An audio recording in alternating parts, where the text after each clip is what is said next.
Hello and welcome to another Tri-tutors video.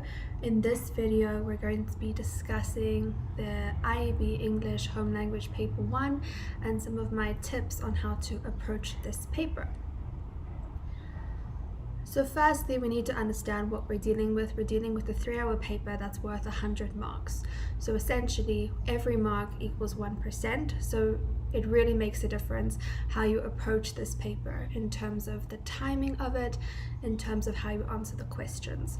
So what's quite nice about this paper is that you know that you're going to have 6 questions and you know that each of them are for a certain amount of marks. So beforehand you can actually split up your time and you can go into that exam and ensure that you complete the work within the 3 hours. I know 3 hours seems like a long time, but there's quite a lot to do in 3 hours, and so this would be sort of my advised timeline in terms of how to give each section the necessary attention that it needs, but also not to spend too much time in it so that you are able to answer all of the questions, because that's really important. I'm noticing now that I left out an N in comprehension there, so my apologies, but ironic for an English video to have a spelling mistake. So question 1, comprehension, I would give that the most amount of time, about 45 minutes. It is the section that most people do struggle with. It does require you to read that text multiple times. Summary, around 20 minutes. Scene poetry, 25 minutes. Unseen poetry, 30 minutes. Your scene poetry should take shorter than unseen poetry, because this is the section where you really should know your theory. You should have studied your scene poetry well, so when you get those questions, they shouldn't be that much of a surprise. Whereas unseen poetry, you need to, delve into the poem and allocate more time to understanding it. Visual literacy, 40 minutes. Visual literacy and comprehension, same amount of marks, very similar techniques. However, I do find people struggle less with visual literacy. Something about it not being a whole bunch of writing makes it slightly easier. And then textual editing, 10 minutes. And then as you can see, checking time, I've put there 10 minutes. Theoretically, I would say you just need around 5. So you can just add that 5 minutes to whatever you need to. During checking time, you need to be checking that you've answered every single question. My advice would be, if you don't understand a question, to write something and then put a star by it so you come back to it. And so during your checking time, you need to go back to it, add a sentence here, add a sentence there, ensure that everything's clear and you've answered every single question. So now let's talk about each of these sections in a bit more detail. So your comprehension is 25 marks. So now for comprehension, here are a few techniques that I would suggest. There are obviously way more, and I could talk for hours about this, but I'm going to try and keep it short and succinct. So understand the main message or the fundamental theme of the comprehension. Often students get lost in the details. So understand what the main message is about and let that guide what your answers are going to be. Because remember, that's going to be the intention of the writer, and everything else the writer is going to include is in an effort to communicate this fundamental message. Answering techniques are really important. Understanding how to answer your questions is significant, and your answering techniques are linked to your mark allocations. So if it is a 2-mark question, only write 2 sentences, because there you're going to have 2 points in 2 separate sentences, so you're going to get your 2 marks, but also you're going to avoid wasting time. 3 marks, 3 to 4 sentences. 4 marks, 4 to 5 sentences. Make sure that you think about what the marker is testing, and with comprehension, what they're testing is, have you comprehended the information? So you need to make it very clear in your answer that you have comprehended. So if they ask you about the juxtaposition in paragraph 1, you need to ensure that you communicate that you understand what juxtaposition is and that you've read paragraph 1. Theory versus content and practical application. So you need to unpack what each question is asking. Is it a pure content question when they're just asking you to explain the meaning of something? Or is it a theoretical question where they're asking you about, with some sort of terminology like diction or juxtaposition or tone? And often it's a combination of the two.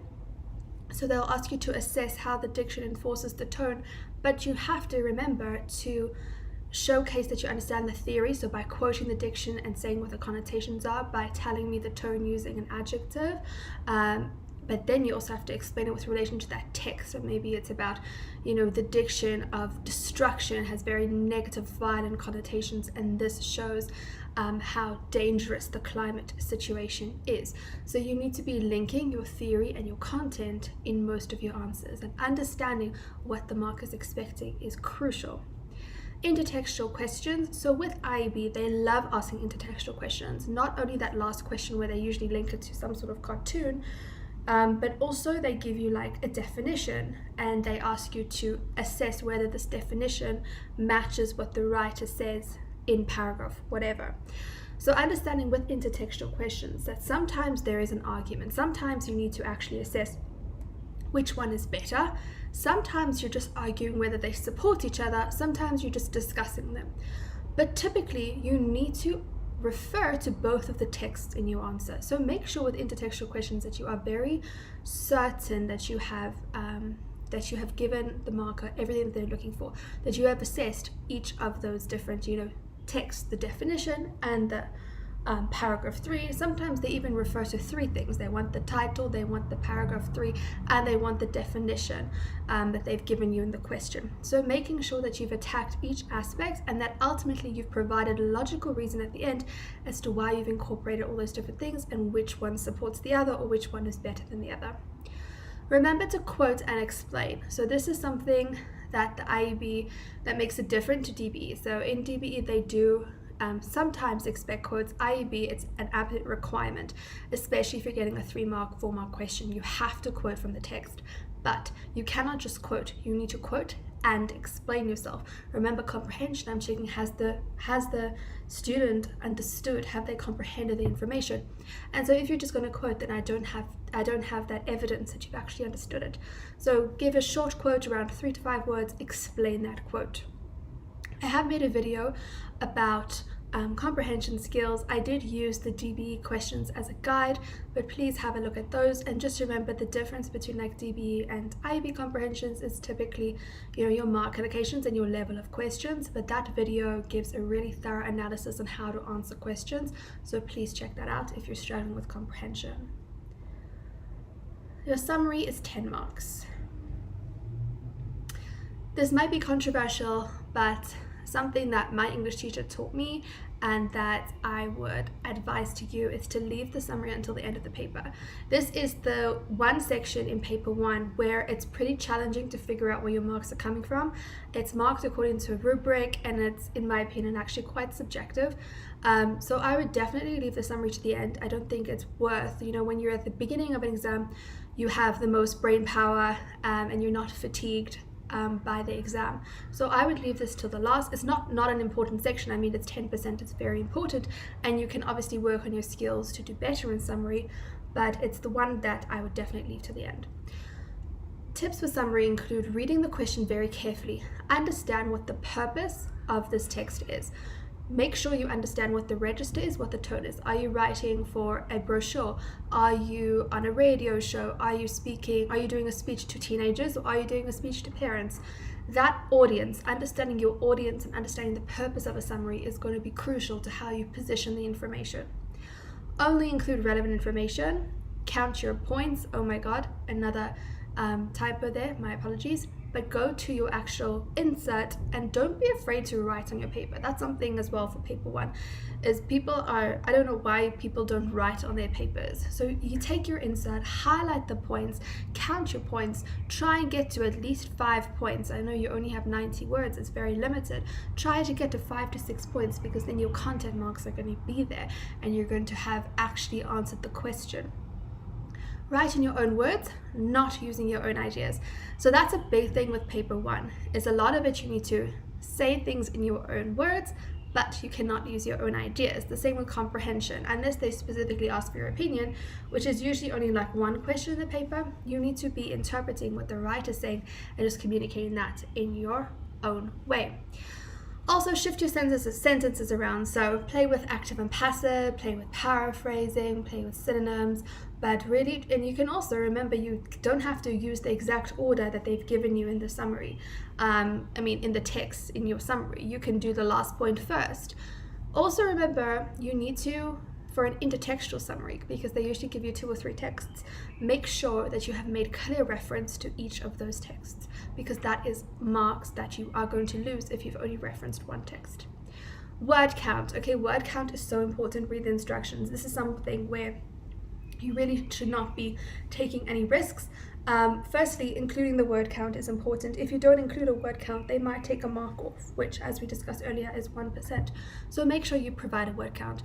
The word limit is 90. If you go over 90, you will get penalized. So make sure you are about 87 to 90 words there, and don't ever write 91 words or 92 words, because you might get that marked down. If it's 91 words, then maybe you can lie a little bit and say 90, but otherwise really don't lie. Stick to 87 to 90 words. The next section is scene poetry, which is 15 marks. So with scene poetry, this is a section where you actually have a lot of control. So study your figures of speech, study the message, the tone, the theme of each poem. I know it's 19 poems. I know it's really hectic. Hopefully you have been studying them since maybe grade 11, so you're a bit more familiar with them. But make sure that you go through each of those and highlight those key figures of speech. Write down what the message of each one is, the tone of each one, and the theme of each poem is. Those are your main things that come up in questions that you're going to have to answer. So even if you're getting overwhelmed by all your notes, go make copies of all the different poems and just write these key things down. If you can teach the poem, you've understood the content. So if you can print out a blank poem and you can teach it to your friend or teach it to the wall, you've understood that poem. Because in teaching something, you need to have the vocabulary to explain yourself, to explain what the poem's all about. And that's something crucial that you need to make sure that you're prepared for, because often students understand the poem, but then they don't have the vocabulary to communicate and articulate what they're trying to say. So try and teach the poem to someone, because then you'll have the vocabulary with which to express yourself. And that's also why I advise going through and checking and writing down what the message, what the tone is, while you have access to Google, while you have access to videos and such, to study those words so you have the words to express yourself in the exam. Answering techniques. These are the same as your comprehension answering techniques. Make sure you watch that video on the answering techniques for comprehension, and also I have done a video on scene poetry, so make sure you watch that. It's a really short video, but how to assess the mark allocation, how to answer each part of the question, defining each part of the question. Quoting is very significant here, so you need to quote from the text. It's right in front of you, but you also need to explain. So when they ask you for the figure of speech, define the figure of speech, say it's a simile, quote it, say what's being compared to what, and say its effectiveness. Remember, effectiveness is usually linked to emphasis. So if they ask you to describe the effectiveness or assess the effectiveness, it's usually to emphasize the message of, and then be specific about what that message is. Take note of how your teacher came up with the interpretation of each line of the poem. So this is also significant for unseen poetry. Because there's 19 poems, it's a lot to remember, and you can't expect yourself to remember every single detail. But if you can understand the skill of how to assess a poem and how to answer a question on a poem, then you are going to be at a significant advantage. So see how the teacher has seen, okay, this is the fundamental message. This line is going to link to that message in this way. This comparison is going to emphasize this and this.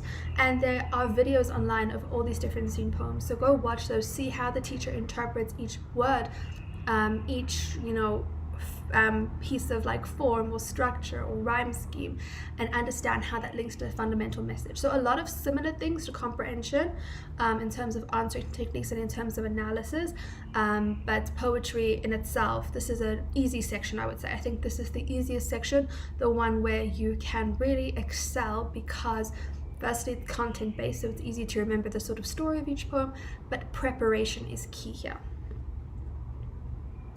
Unseen poetry, a further 15 marks. Okay, so unseen poetry, I have made a video, and there's another typo in this, so my apologies, but I've made another video on unseen poetry, actually the first video on this channel, so please make sure that you go and watch that. It's really short, but it has some really good tips as to how to approach it. My first big tip is read all the questions before attempting to answer. So I don't typically say this for every section. I think sometimes it can get overwhelming if you read through all the questions, because then you're thinking about question 11 before you're doing question 2. But for unseen poetry, you need to read all the questions before attempting to answer, because they give you hints, they give you clues. It will say like, explain the effect of, or they might say, how is the melancholic tone portrayed? So you immediately know it's a melancholic tone, and you can apply that to try and understand the meaning of the poem. Remember, you don't have to understand the entire poem. I think people get very frustrated with unseen poetry because it seems like very difficult to understand the whole thing under pressure. I mean, who are you? You're not an English teacher. You're not supposed to be teaching poetry. So just take a deep breath. Remember, you don't have to understand everything. You just have to understand the key things. And looking at the question is going to give you those hints. Also, because it's IEB, they link it to a scene poem. So read the scene poem it connects with to understand the main theme or message which they share. And that intertextual question is going to give you a lot of hints. So there might be a shared strand of nature or of catharsis or whatever it might be. And so you know the scene poem, so read the scene poem and see how it connects to the unseen poem. And then you can figure out the meaning of the unseen poem, a lot easier and more easily. Answering techniques, same as in poetry. Know how to answer your questions. Study your poetry terminology. So this is important. Understand all your different figures of speech. Understand form and structure. Understand tone and message. Things like enjambment or alliteration, sound devices. Make sure you study all that terminology. And that's a big misconception with English, is that you don't have to study. There are so many different things you can study for this. Visual literacy, 25 marks. This is another big chunk of the paper.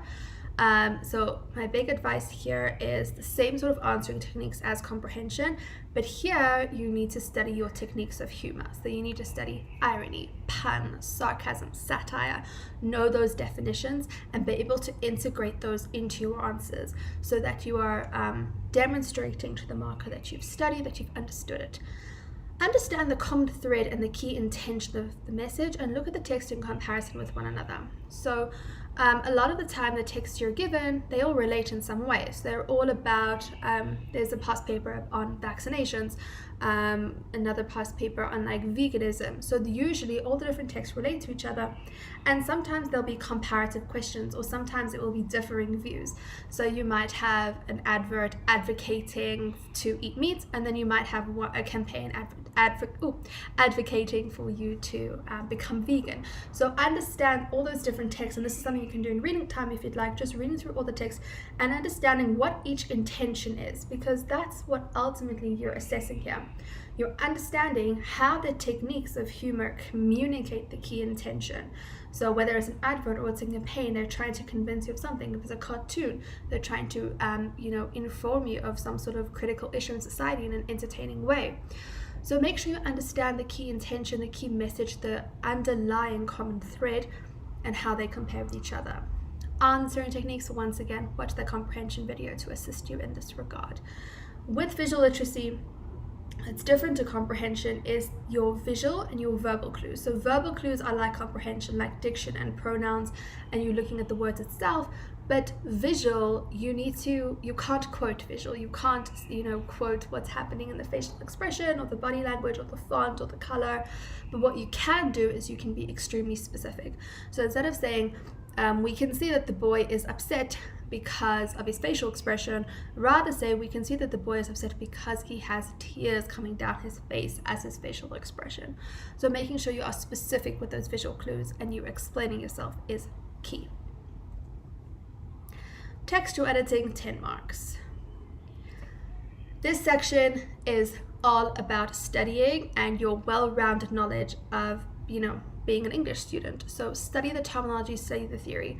Don't leave anything out in this section. This is a section which is obviously the last section, and so people sometimes run out of time, and this is really detrimental because a lot of these questions are just 1 mark, 2 mark questions that you can easily find the error and just write it down. So really, if you're running out of time, skip to this section and try to answer those questions, but hopefully you're not going to run out of time because I've given you all those different timings to work on.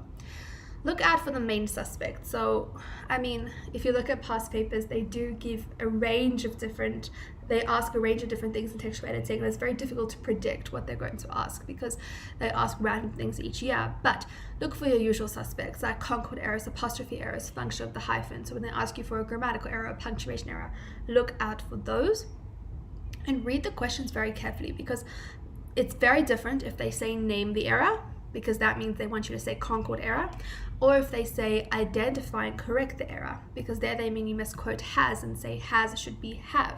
So make sure you read your questions carefully, and this one is a key studying one. So you need to study all your punctuation marks, all the different errors, things like that, so that you are prepared. Some general tips. Past papers are really important for this section. You can access them all online. This is a skills-based paper, and so past papers are really going to hone your skills.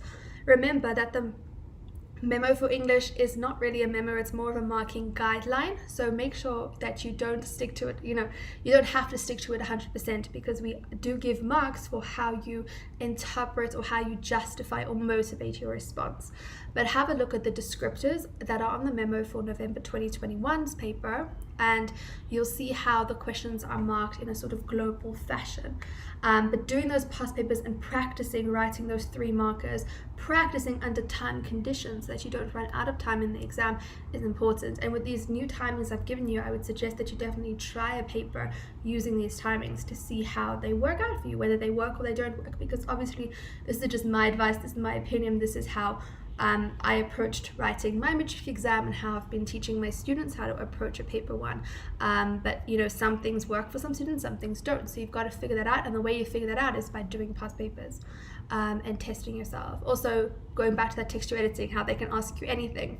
If you do past papers, and even for the textual editing, if you don't get to past papers, just go and have a look at the previous papers with the memos for textual editing and just see what these sort of questions that they ask and what the answers are, so that you are aware of that and you've covered all your bases. Some years they ask initialisms and acronyms, and then they won't ask it for 3 years. So go back around 5 years, go to the supplementary papers and just look at the sorts of questions that they ask, even for comprehensions. So for instance, I've been working with some of my students on recent past papers, and we've seen the word anecdotes come up quite a few times in the comprehension. And so if you don't know what anecdotes is, you need to go and search that, because it might come up again. The next thing, I mentioned this earlier, is studying. Study the theory. As much as English is your home language, it's your first language, you can speak English very well, there is a lot of theory in this exam, and you need to study that theory. So study all your different terms, make sure that you understand the foundational skills of English and how to answer the questions. There is definitely studying to be done. Your mindset in the examination. As I mentioned before, this is a skills-based paper. So a lot of these texts, if you think about it, you're seeing them for the first time. The only texts that you've already seen is your scene poetry.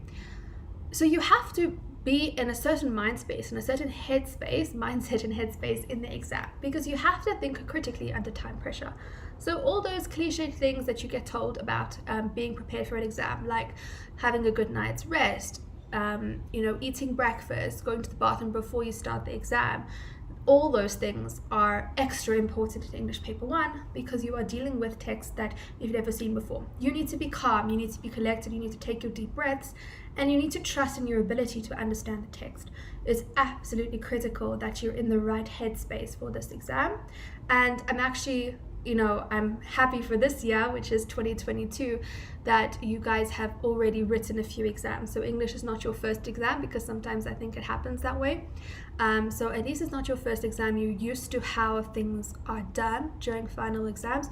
So you should be more at ease with it when they're handing out the papers. Just clear your mind and try and get into the zone for those 3 hours where you're going to be focusing on trying to analyze and unpack these texts. Next thing is focus on the intentions of each text and each question. So with regard to the texts, remember that the writer or the cartoonist is always trying to position us to believe something, even the advertiser, obviously. So focus on what the intention of the text is. And remember, intention is always a verb, so it's to inform or to educate or to satirize, to criticize, to entertain. Try and figure out what each text is doing. So it's to satirize load shedding, or it's to inform us about climate change. Try and understand the intention and the main message of each text, and that's going to guide how you respond to it and all the different components of that. Similarly, focus on the intentions of each question. So like we spoke about with comprehension, going through, is this a theory question, was this a practical question, or is this a combination? What are they testing in this question? And if you understand the intention of the question, then you can provide the answer that they're looking for.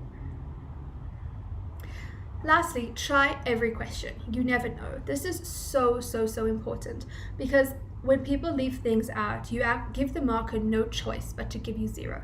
If you try something, even if it's something that you think is bizarre in your head, or you haven't really understood it, but you give something a go, who knows, you might actually get half a mark just for interpreting something. Also note that these exams are moderated. They have to stick to a certain average for each year, and so they go back and they recheck things. They may be more lenient than you think with certain questions which they find people are not getting right. So always give something, always write something. And alternatively, there are some people, I know that this is something I struggled with. I thought this was such a crazy idea that I had, that I'd obviously interpreted the text wrong. But I just wrote my answer and it actually turned out to be correct because I justified it. So just write down everything. And with English, what's so wonderful about it is you can really come up with anything. It doesn't even have to be in the memo. But as long as you justify and motivate your response using evidence, then you can do very well. So please try every single question. Good luck for the exam. Remember to keep a positive attitude, and I'm sure that you're going to excel in these final exams. So good luck. Thank you for watching, and I'll see you in the next video. Hello and welcome to another Tri-tutors video.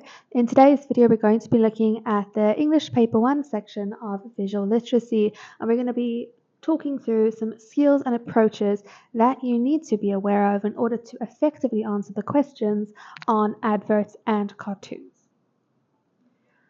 So firstly, what you should be aware of going into the exam regarding your visual literacy section.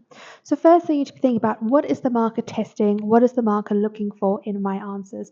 And this is an important thing to consider for actually every section in English Paper 1. You need to be aware of what the intention is behind that section and what the marker is trying to gauge based on how you answer. So for visual literacy, the marker is testing, can the student analyze a visual text, which also has some verbal elements to it?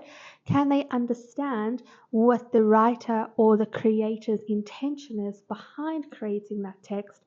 And can they determine and understand how the techniques have been used effectively to convey that message? So keep that in mind as you are thinking about approaching a visual literacy question. Next thing you need to be aware of is mark allocations. These are so important. So it's a really simple thing, but we need to be aware if it's 2 marks, we need to have at least 2 points, 3 marks, at least 3 points, 4 marks, at least 4 points, and obviously the length of our answers is going to be determined by that mark allocation as well. Next, we need to understand our differences between visual and verbal clues and what those different clues can be. So what those potential options are. There's an endless list of what they could potentially be, and we don't know what you need to know, because we don't know what that text is going to be given to you in the exam, because it's an unseen text. But we're going to go on another slide coming up. We're going to go through some of the sort of main ones that come up, the main visual and verbal clues that come up.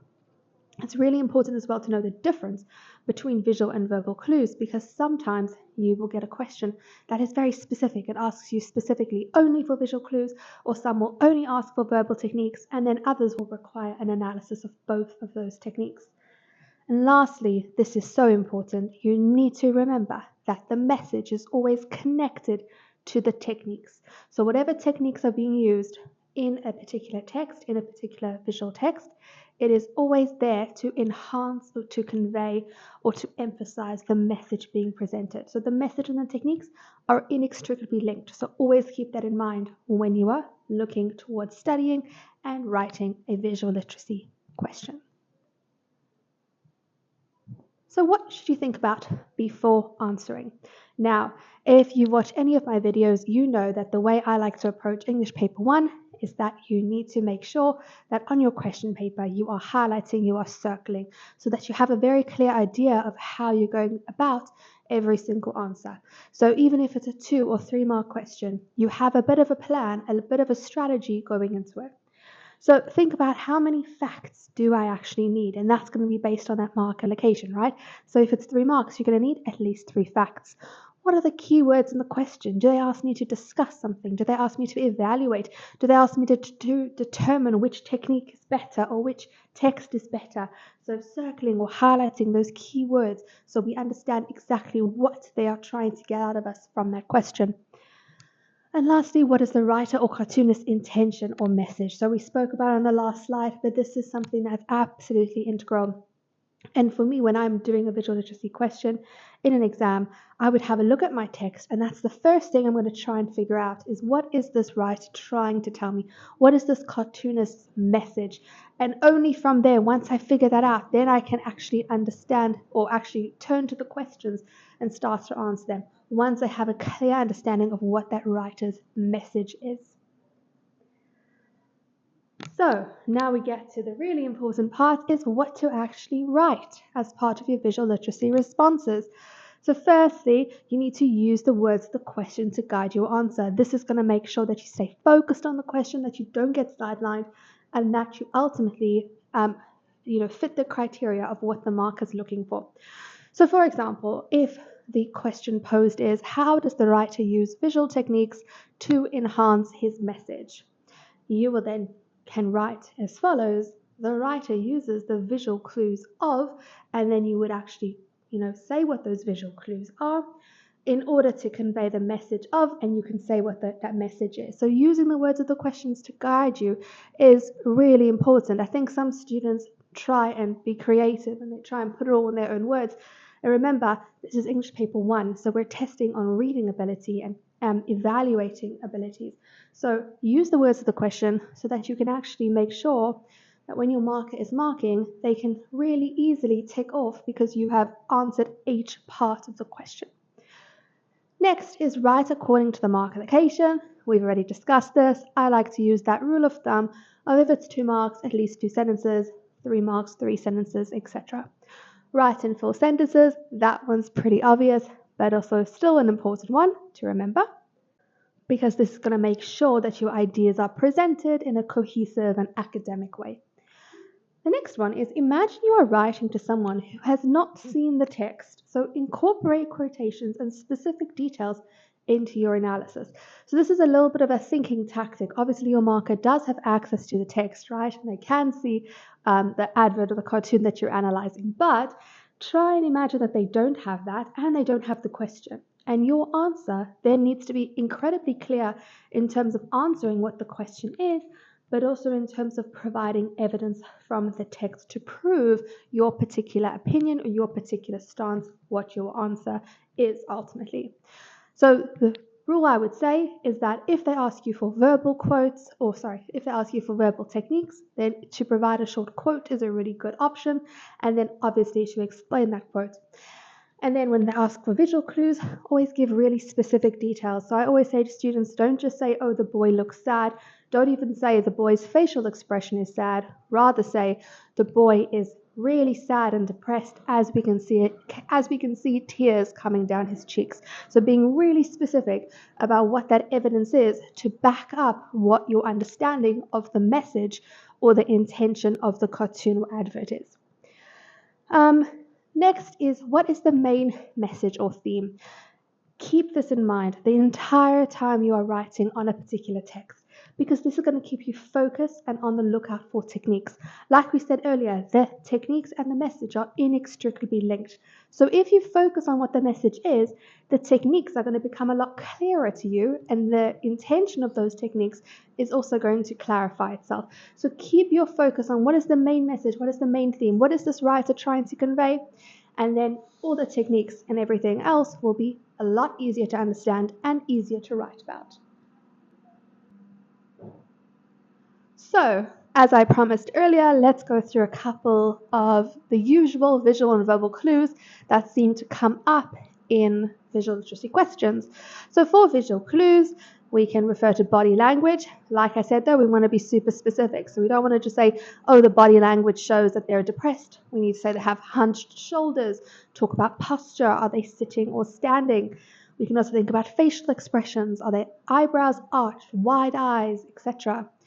The layout, think about what is in the foreground of this picture versus the background. What is the size disparity? Disparity means difference. So is something really big versus something really small? Is one word in particular really, in bold letters and bigger, stands out in comparison to other words? So think about size. Organization of the text as a whole. Font, so the style of writing, bold, italics, etc. I think a lot of people get confused with this one and think that it belongs under the verbal list, but it actually belongs under the visual list because it's about the visual of how the writing is presented, not about the words themselves. The words themselves are going to fall under verbal. Color, so colors as symbols, think about red could symbolize anger. You could also, if it's an advert, certain colors resonate with different brands.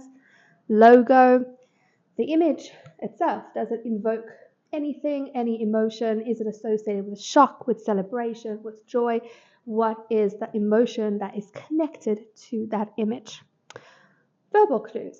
So verbal clues, think about diction and emotive language, the choice of words, what are the connotations of the words that have been selected, what is the tone and mood that's generated from that diction, what punctuation has been used, are there a lot of exclamation marks really emphasizing emotion, are there a lot of commas, are they listing a whole bunch of different ideas or a whole bunch of benefits of a particular product. Pronouns, so first person pronouns, second person pronouns, third person pronouns, inclusive versus exclusive pronouns. So think about that and the effect that it can have within a particular context. Advertising or propaganda techniques. So do they use statistics? Do they use the bandwagon technique? Are they using particular jargon to cater to a particular target audience? Slogans, imperatives. Imperatives is when they start with the verb. It's almost commanding. It's like, buy this now. Sentence structure, simple sentences, compound, complex, loose, or periodic sentences. But even just simply, is it a really short sentence, a really long sentence? Is it a combination of short sentences? And repetition. So let's look at advertisements or campaigns in a little bit more detail. So the intention of an advert, obviously every advert or campaign is going to have a slightly different intention, but the ultimate intention or the general intention that they sort of all circulate towards or center around is to persuade or convince the reader to purchase the product or service or to support the initiative. There's always going to be a certain target audience or market that you need to try and think about. So sometimes an advert's not really going to have much meaning to you, but maybe you're not the target audience, you're not the target market. Think about, okay, so who is this catering towards? Who would this interest? Why is this technique being used? Which audience is it hoping to attract? Don't lose sight of the intention within a layered advertisement.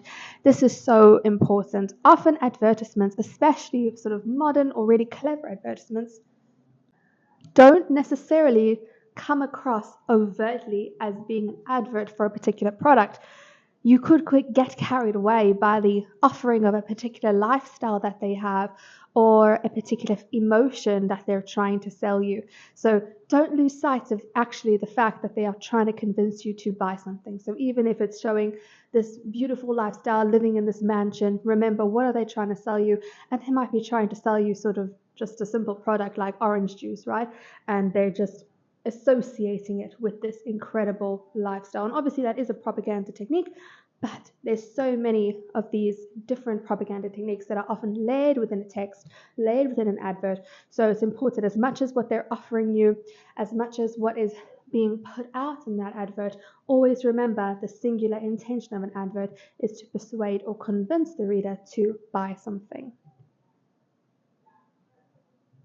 Let's take a closer look at cartoons now. So the intention of a cartoon is to entertain, educate, or inform the audience. Now, in my mind, there's sort of two separate kinds of cartoons, and you could be asked either cartoon or a combination. So you have some cartoons that are supposed to just be funny. They're supposed to just be entertaining, light-hearted humor. And then we have other cartoons which are there to educate or inform the audience about something. Usually they use a technique called satire, which I suggest, if you don't know what that is, to refer to the techniques of humor video that I posted a couple of months ago. So think about those two types of cartoons. Firstly, try and identify, is this just a humorous cartoon? Is this just meant to be entertaining? Or is there something, an underlying message, something serious going on, which, yes, humor is being used in the cartoon, but they're also trying to educate the reader on something. And cartoons are one of the most biased and exaggerated texts out there. So always be aware of that. So cartoons are never objective. They're always subjective. It's always the cartoonist's perspective on a particular issue, especially with those more serious cartoons. So just constantly be aware of that when you're answering your questions. So this next slide is just pertinent to IEB students, so not applicable to those of you who are writing the DBE or the CAPS exams. So with IEB students, for your visual literacy, as part of your question 5 of paper 1, you get a whole bunch of adverts or a whole bunch of visual text to look at. Now, not always, but most of the time they tend to be related. So my advice is when you're looking through your insert, try and figure out what is the overarching theme, what is the link between all these different visual texts. And once you understand that theme, then you go back and you try and look for what are the similarities and what are the differences in terms of the intention or in terms of the message or in terms of the techniques that are being used. Because sometimes they will present you with different texts, with different visuals, all about one issue, but maybe they have different perspectives on the issue. So they're going against each other in terms of intention, trying to convince us of the opposite thing. Or it could be the same intention, the same message, but they use different techniques to convince the reader of the same thing. So have a look at that. What is the thing that's linking all these texts together? And is there anything that I can pick up in terms of similarities and differences, in terms of the effectiveness of different techniques? And then when you get to those intertextual questions where they ask you to compare two texts or to contrast two texts or to decide which one is the most effective one, remember you need to reference both texts that are being asked about. So you need to use that short quote if you're referring to verbal details and explain it. You need to be specific about the visuals and explain them. So make sure you've referenced both texts before you get to that logical conclusion as to why the one is better than the other or why the one is more effective than the other, etc. Thank you so much for watching. I really hope that you found this video helpful. Please remember to like the video and to subscribe to the channel, and let me know in the comments what other videos you would benefit from watching to prepare for your English exams. Thank you. Hello and welcome to another Tri-tutors video. In today's video we're going to be unpacking some skills regarding the section of comprehension in your exam, and we're also going to take a look at some past paper questions and see how these skills actually help in a practical exam. So firstly, what should we be aware of when we are approaching a comprehension? Well, we need to be thinking of what is the marker testing and what is the marker looking for in the answers. If you step into the marker's shoes when you are answering your comprehension questions, it's really going to be to your advantage because you're going to see where the marker wants to allocate the marks and whether you've met that criteria. You should also be aware of your mark allocations. If it's 3 marks, if it's 2 marks, that needs to guide your answer, it needs to guide your explanation. You also need to be aware of whether you should be writing in your own words or whether you should be using quotes based on the cues in the question. And then you also need to be aware of whether you need to be using your own opinions or the information from the text. And usually for a comprehension, they are looking at the information from the text because the idea behind comprehension, what the mark is looking for is, has the student comprehended the information that has been given? So you have to be very careful not to state your own opinion when they're asking you a textual question. And often there's just 1 or 2 questions towards the end of the section where they ask your opinion, but your opinion is also based on what you've read in the text. So what you should think about before actually answering your questions. You need to be thinking back to those mark allocations, and you need to decide how many facts do I need in this question to get the full amount of allocated marks. I need to be thinking, what are the key words in the question? I should also be thinking, which paragraph does the question refer to? And they often put that in the question, but sometimes we ignore it and we forget that they've told us to refer to paragraph 2, and then we explain something from paragraph 3. So before you answer the question, just make sure that you've looked and you've double checked that you're looking in the right paragraph. And then you also need to be thinking, what is the question word being used? Did they ask how, or did they ask why, or did they ask evaluate, or did they ask assess, or did they ask determine? All of these different words have different meanings and they require different styles of answers. So what should you actually write? And we're going to go through this in the next slide in more detail, but just some general things to think about. Use the words of the question to guide your answer. Write according to the mark allocation. Always write in full sentences, especially in comprehension. Remember, your marker is an English teacher. They're going to appreciate full sentences. You want to mark so that they're happy with the answer and they want to give you the marks that you deserve. And the last thing is, imagine you are writing to someone who has not seen the question paper or the text. So imagine that your marker is looking at your answer book and they are sort of blind to what the text actually says and what the question is. And by the end of reading your answer, it must be clear to them what the question was and what the text was about based on your answer. So that's something like a little trick to think about, is if you've answered the question properly, then it's going to be very clear if your answer reflects what the question originally was. So here is my recommendation. Now, obviously, different people approach comprehensions in different ways, and so if you found a way that works for you, go for it. If you're struggling to, find that approach, then hopefully this can help you. So the first thing I would do when getting my comprehension is, for me, during reading time, I would read my comprehension. I would try and get a general idea of what it's about. And then when I go to my questions, before I answer my questions, I need to make sure that my question paper is full of highlighting and full of circling, because I need to see, well, for me, I need to engage with the question before I can actually answer it properly. So my advice would be to go and circle or highlight the keywords in the question and break it down into mini questions. And I'm going to show you that in an example on the next slide. But you break down, especially those 3 and 4 mark questions, they can sometimes be overwhelming. So circle your keywords. What are they asking? Decide what they are asking in the question and break it down into little pieces that you can answer. Use the words of the question to guide your answer. So this links back to what I said on the previous slide regarding making sure that through your answer the question is understood. So if the question says, how is the message conveyed through the diction?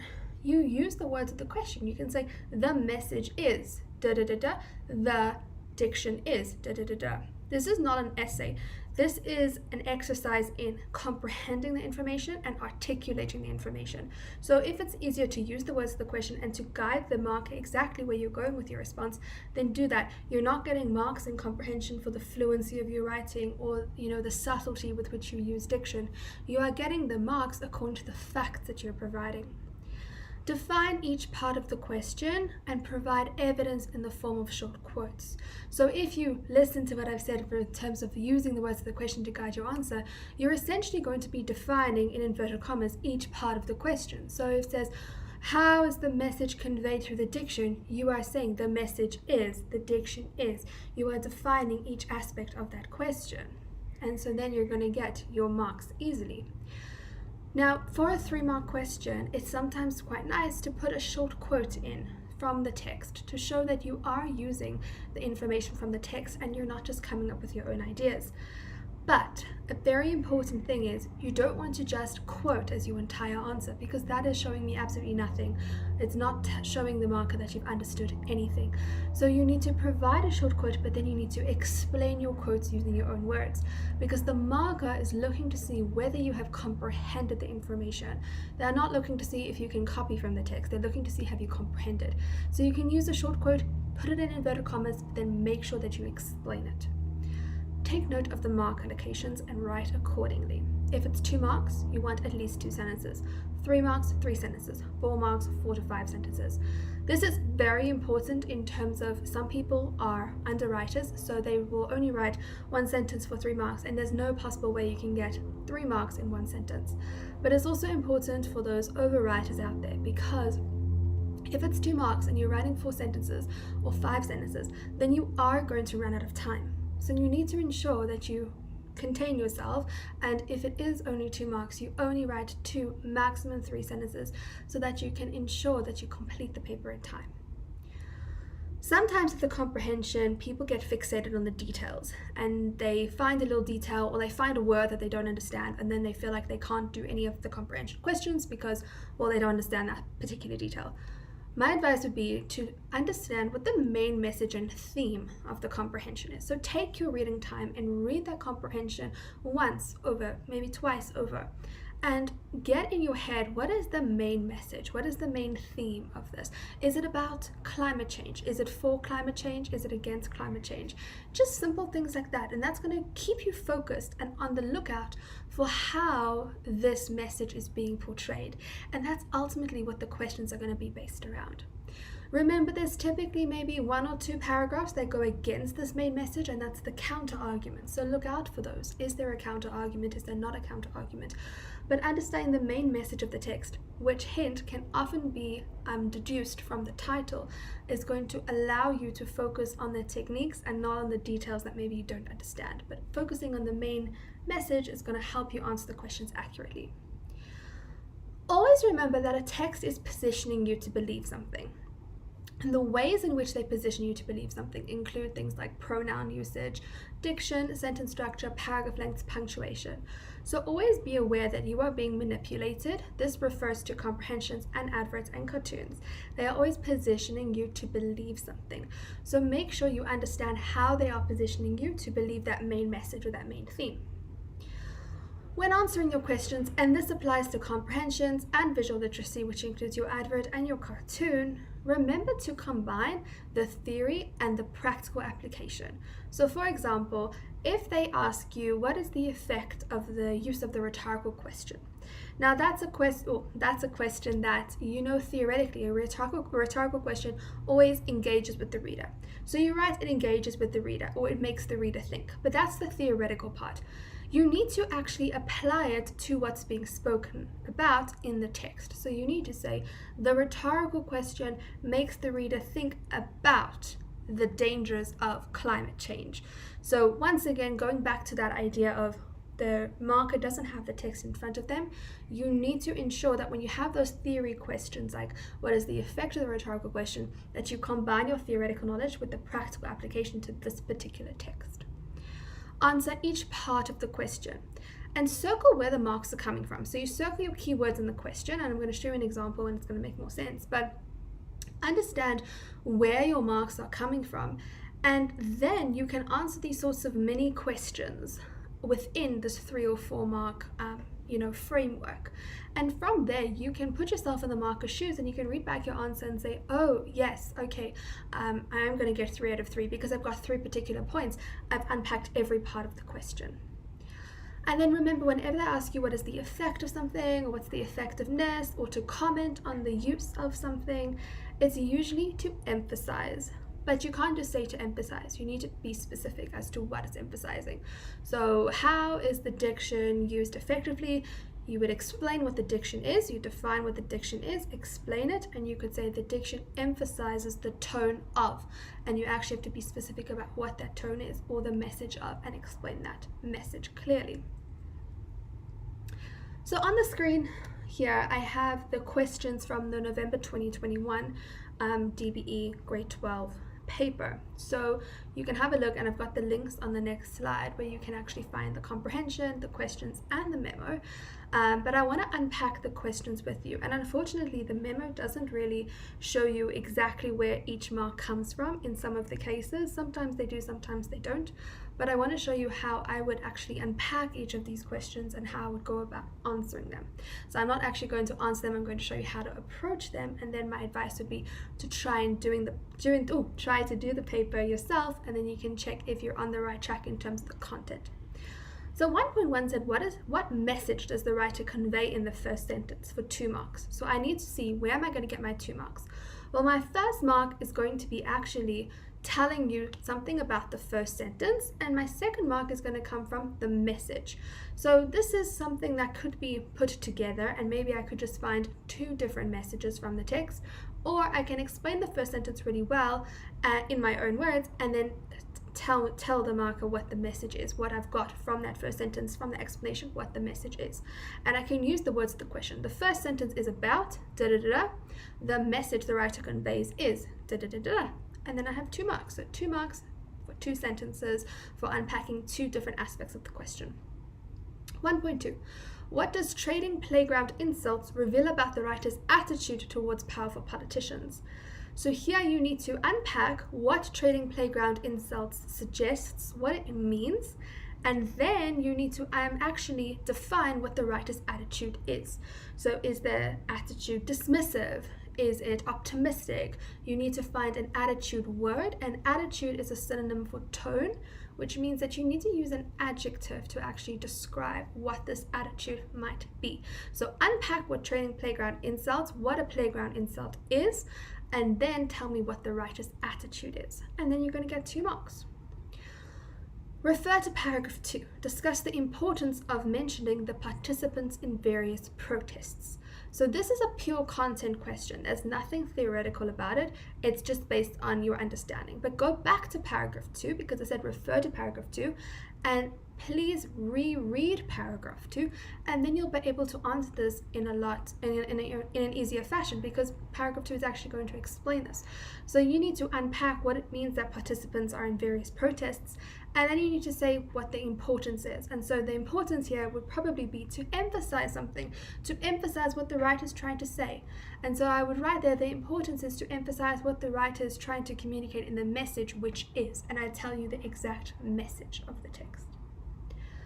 1.4, so here's our first 3-mark question. Refer to paragraphs 3 and 4. What are the implications of referring to humankind as a child and an adolescent? So this is a very important question to understand where the marks are coming from. So you need to first establish what it means to refer to something as a child and an adolescent. So maybe I would say a child and an adolescent would connote, yes, it would suggest, and I'd write a sentence about what it means to be a child and to be an adolescent. And then for 2 marks, I need to explain the implications of that in regard to humankind. But firstly, you have to unpack what a child and an adolescent, what that connotes, what that means, what that signifies. 1.5. How does the writer use diction in paragraph 5 to convey his message? So this is one of those questions that I think a lot of students dread, but I would actually say it's one of the best questions you can get, because it is something that comes up in every single paper, so you can be prepared for it. It's 3 marks, and it's quite simple in terms of how you need to unpack this. Firstly, you need to unpack the diction. Diction is the choice of words. So you need to go and find a single word or maximum 2 or 3 words. But really, diction is about the use of a particular word and the connotations, the implications of that particular word. You need to quote the word, and you need to explain what the connotations of the word are. What are the associated meanings of that word? You do that on your first sentence. And to be safe, I would do 2 words. I'd unpack 2 words. Then I would say my next sentence, the message is, what is the writer's message in paragraph 5? And then lastly, how does the diction convey the message? I would say the diction conveys the message by emphasizing the something characteristic. And there's your 3 marks. 1.6. Comment on the writer's tone in paragraph 6 with close reference to the text.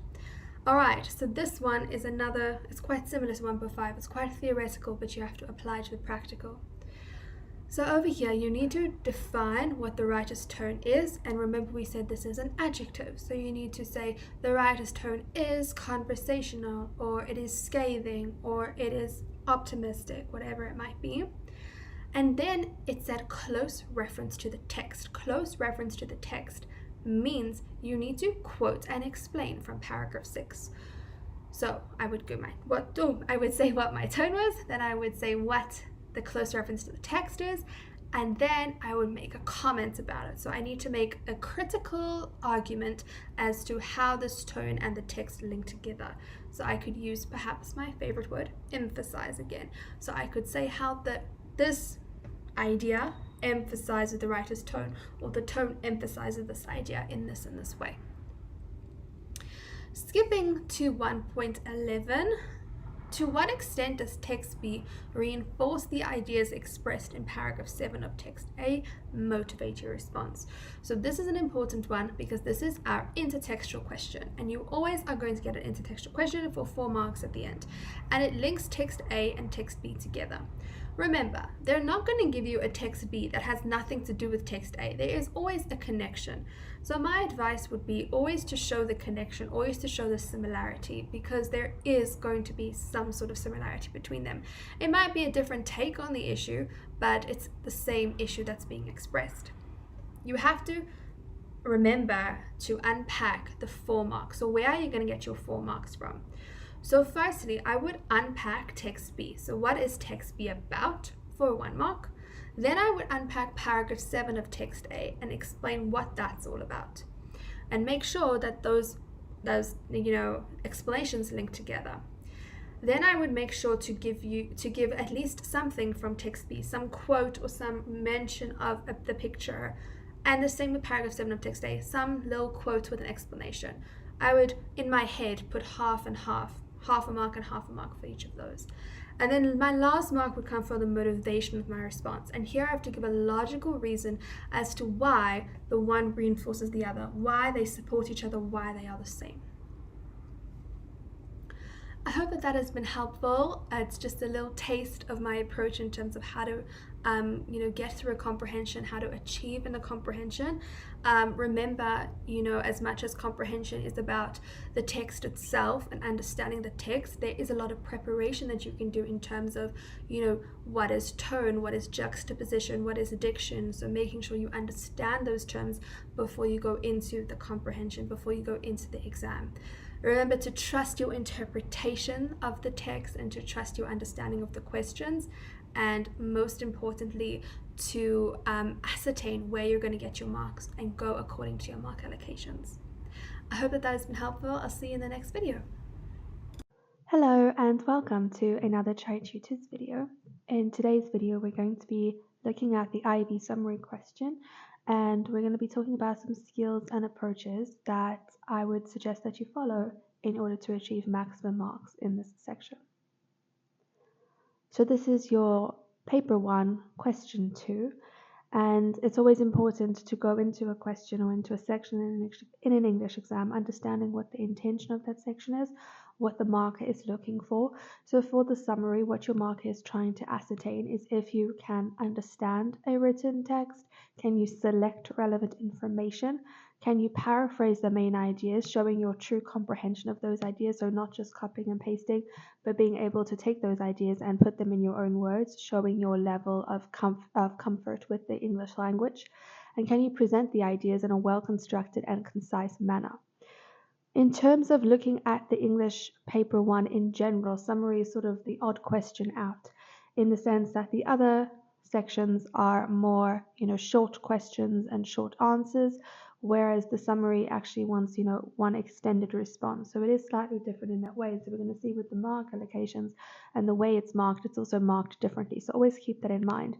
And that's why I think I mentioned in my approach video, when I talk about how to approach the English paper 1 IEB exam in general, I usually do summary. I would tell my students to do summary towards the end of the paper because it's a different way of thinking in terms of the answering techniques. For comprehension, for visual literacy, summary is different. So if you do it in order, the paper, or if you do summary at the end, just always have a little shift in your mind, because the intention of summary and the way that it's tested is different. It has a different answering technique to your comprehension section, to your visual literacy section, to your textual editing section, and your poetry. So before you start writing, what should you be doing when approaching the summary section? So firstly, you need to read the instructions carefully. Note the details such as the format and the word count. So usually the word count is the same, 90 words, but make sure you have just had a look and you are on track with that. The next thing is that format that's so important and that trips a lot of people up. Because the summary, they could ask you to write a speech, they could ask you to write a newspaper article, they could ask you to write a write-up for a newsletter, and people get confused with that. They may even ask to write a letter, and you start doing a whole transactional piece. That is not the idea at all. So this is not a piece of transactional writing. They're just giving you that format so that you understand the intention, so that if it's a speech, you know that you need to be speaking to a particular audience directly. If it's a newsletter in your school newspaper, then you know who's reading this. Well, parents are reading this and students are reading this, so you need to appeal to both of them. So with the format for summary, think less about, okay, how do I need to structure my lines? Because it's not really about that. Think rather, who is my audience? How can I cater to that audience specifically through the use of a register and appropriate vocabulary? How can I take this idea and present it to that particular demographic? Highlight the question, the topic, or the focus of the summary. This is so important. Remember, one of those key things the marker is looking for is, can you select relevant information? And often the question or the topic is only actually going to refer to one element or one aspect of the text or the text that they have given you. So make sure that you highlight that and that you keep focusing on that. So before you even read through the texts that you've been presented, read through the questions so you know what information you should be on the hunt for. And that's going to help you later on when you're writing your summary to avoid including irrelevant information. Then obviously you need to read through your text. Sometimes you get one text, sometimes you get two, sometimes you get three. Sometimes the text will be a written text, sometimes there'll be a chart or even an advertisement. So there's a lot of variety, a lot of options that they can give you. But fundamentally, they're all a text. You have to be finding techniques, or not really techniques, but you need to be finding points within that text that are going to link back to that question. So usually those texts tend to be persuasive or tend to be informative, and you are picking out those different facts that are going to help you answer that question within the format pertaining to the correct audience as per the question's outline. Then what you need to do is highlight at least 5 to 6 points which link or are relevant to the topic. So I think this is something that is a bit challenging with IEB summaries. They don't tell you exactly how many points you need to have. My recommendation is try to find at least 5 points because you do have 90 words. So you do have about 7 sentences to work with, maybe 8 sentences. So try and find at least 5 to 6 points so that you have enough to say and you don't start rambling and over explaining, because the summary is supposed to be concise and succinct and factual and informative. Number your points. So once you have highlighted your points, remember you don't have to go in the exact order that they give it in. And so I always find it's nice to actually number my points in a different way and create some sort of logic to it. And this is going to help you because it's going to make sure that you don't just copy verbatim from the text, that you don't just copy exactly what the writer's train of thought is. You sort of have your own train of thought using the text ideas though, and by numbering those points on your question paper or on your insert, then when you actually go and write, you know exactly what order you're following. Ensure that you have highlighted point in each text provided. This is crucial for intertextual summaries. If they give you 2 or more texts, make sure that you have a point that could only refer to one of the texts. So if you have, for example, usually you have like text A, which is written, which has a whole bunch of information, and text B, which is perhaps a chart, and maybe there's some shared information. Make sure for text B you have at least one point that is unique to text B so that your marker can see for sure that you have looked at both of the texts and you've analyzed them both and you've integrated both of them to create your summary. Remember, all these ideas, these are just my suggestions. If you have your own approaches, that's perfect. Do what works for you, but maybe there's 1 or 2 of these that you find might actually help your process. So now that you've done that, you can actually get to writing your summary. So remember, when you're writing a summary, the big important rule is you are using the text ideas but putting it in your own words. Do not come up with your own ideas. That is not the purpose. That is not the function of the summary at all. Leave your own ideas for transactional writing in paper 2. For summary, it's the text ideas, own words. You should leave out examples, names, statistics, and quotes that aren't going to serve your material. We don't have enough space to be putting in all those supporting details. We need to be focusing on the main ideas. Avoid repetition and long turns of phrase. Use your own words as far as possible. Paraphrase. Use synonyms. Sentence construction, organization. You can flip it around. If it's an active sentence, maybe make a passive sentence. If there's a whole bunch of adjectives, you use a synonym and don't use 3 adjectives, rather use 1. So be really clever about your wording and try and use your own words. I know sometimes you can't, right? Like the word technology, it's very difficult to change up that word. But perhaps you can think about different adjectives to use, or use the word technology, but reconstruct the sentence around it. So if we have a look at the mark allocation now, this is just the first page of it, because we are obviously not aiming to get in the second page. We're not aiming to get 5.5 and under. But if we have a look over here, it says global marking, giving credit for concise and coherent sentences expressed in the candidate's own words. So that's the general thing that markers are going to be looking for. They're going to be looking for, have you actually taken the information? Have you made it concise? So is it short but still relevant? And is it coherent? And this is really important. And this is what I was saying about summary being different to the other sections in the English Paper 1, because other English sections in English Paper 1, we're not really focusing on your sentence construction. We're focusing on the facts and your answering technique and how you've actually answered all aspects of the question. Whereas summary is a bit more like Paper 2 in the sense that we are looking at, are the sentences flowing? Have you used correct punctuation? Is your word choice appropriate? So that's why you've got to be in a slightly different state of mind or headspace when you're doing summary as opposed to your other Paper 1 questions, because the intention when we're marking this is different.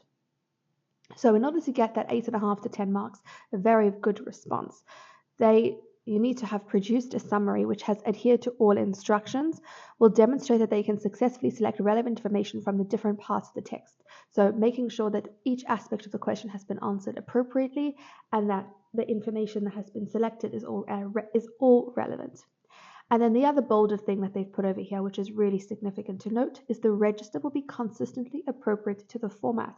So that's what we were talking about earlier, about if they ask you a speech or a radio announcement or a newsletter article, make sure that you know who your audience is, you know what your format is it formal, is it informal? Make sure that your register, your style of writing matches that. That's something that they're looking out for. It's in bold in the mark scheme. So this is very important to consider. The summary needs to be able to stand alone as a successful, cohesive text. So it mustn't be that you have to have read the inspiring text to understand the summary. It should really function as a summary in the sense of, if someone asked you last minute for what was going on in that article, I didn't have a chance to read it, that this could function as an effective summary, taking all those key elements and making sure that that person knows it just before they need to present on that particular article. So imagine you're giving your friend some notes just before they go into an exam. You're summarizing all the notes that you've studied. They haven't studied. You need to give them all those main points so that they can succeed in that exam. That's the similar thing of what you need to be thinking about when you're writing the summary. So some key points from the mark scheme, because sometimes the marking guidelines, there's so much information that it's a bit tricky to understand exactly what is required of you. So these are some of the key things I've picked out. There's obviously more things you need to consider, but these are some clear points that I think you should keep in mind. Firstly, make sure your ideas are all relevant. Number 2, make sure you've answered the question. Number 3, make sure you've used the text ideas. Number 4, make sure you have clear, succinct points. Number 5, you've used your own words. Next, do your sentences flow? Does it make sense? Next, appropriate register. Does it match the audience? Does it match the format? Does it match the subject material? Next, punctuation. That links to sentence flow, making sure that there's a rhythm to your piece, that it's not sounding sort of just stop and start the whole time, that it actually is a nice paragraph to read. And lastly, that you use some connectives, that you just make your sentences flow, that you make sure everything is nice and cohesive and it all joins together. It's not just a list of facts, it's actually a paragraph that functions and can stand alone and can function as an effective summary without needing the inspiring texts. Thank you so much for watching. I hope that you found the video helpful. Please remember to like the video and to subscribe to the channel, and I'll see you in the next one. Hello and welcome to another Tri-tutors video. In today's video, what I thought we could do is go through all of the IEB scene poems and just briefly talk about their differing themes and messages, tones, structure, and some of the poetic devices that you need to look out for in these poems. So it's going to be a short video just running through all these different ideas. I definitely would suggest that you write these words down that I'm going through, because these words are really helpful, even if you're not really explaining the tone. Maybe the question's not even about the tone in the poem. These words can help you explain yourself and what you mean with regard to that particular poem. So our first poem that we'll look at is Go Lovely Rose. So the theme and message of this poem is Carpe diem, to seize the day. Obsession, infatuation, time and mortality, and how beauty should be celebrated. The tone of this poem is brazen, blunt, assertive, confident. In the last stanza, it's slightly threatening when he tells the rose to die. Frustrated, persuasive. The structure, we have a regular rhythm, the rhyme scheme of A, B, A, B, B in each stanza. We have long lines which rhyme with each other and short lines which rhyme with each other. It's a very rigid structure and it's a lyric poem. The poetic devices that we can see are apostrophe, personification, metaphor, and symbolism. There are more, those are the main ones. In this summary, literally there's a lot more to say about each of these poems, but I'm trying to keep it short and just tell you the sort of main things that you can go look for in your notes when you are revising. The discardment, the theme and message, inequality, disparity between classes and races. The tone is reflective, joyous, cynical, and ironic. The structure is free verse. The first few lines is what the item means to the speaker. The next section is the ironic celebratory reaction, and the last few lines are reflection. There's some poetic devices that you can see are sibilance, anaphora, and enjambment. Moving on to Sonnet 104, the themes and message could be mortality, beauty is temporary, it's not everlasting, love, beauty versus time, aging and decay. So the tone would be loving, sincere, reflective, earnest, and assertive, only in the rhyming couplet. It's an English or Shakespearean sonnet, 14 lines, iambic pentameter, 3 quatrains which set out the case of the argument, and the rhyming couplet which provides the twist or conclusion, and we have our rhyme scheme of A, B, A, B, C, D, C, D, E, F, E, F, G, G. Some techniques you can see are enjambment, alliteration, simile. The poem Remember. The theme or message would be remembrance, death, legacy, mourning and dealing with grief or loss, the pain of remembrance, love and sacrifice. The tone shifts in the octave, it's commanding and assertive. In the sestet, it's more reflective, forgiving, and melancholic. The structure of the poem is a Petrarchan or Italian sonnet, 14 lines, octave and sestet. The volta shows the shift, and that is seen in the word yet. The rhyme scheme A, B, B, A, B, B, A, C, D, C, D, C, D. Some poetic techniques you can find would be a euphemism, alliteration, and repetition. For Wimpit, the theme or message, human connection, the impact on each other's lives, positive influence, support systems, people to inspire, motivate, and help you heal, mental health. The tone is reflective, nostalgic, thankful, contemplative, admiring. With regards to the structure, we see enjambment, free verse poem, parentheses, and direct speech. Some techniques you can find would be metaphor and symbolism. Moving on to the poem Touch, the theme and message could be human connection, the types of touch, positive and negative, imprisonment and dehumanization, and perhaps also human longing. The tone is desperate, sincere, pleading, heartfelt, honest, longing, and perhaps vulnerable.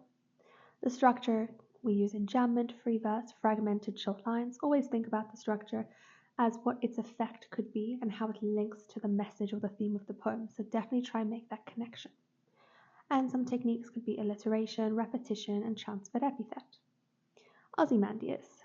Theme and message, man versus nature, man versus time, the power of nature, the ignorance of man, the pitfalls of arrogance, legacy, and mortality.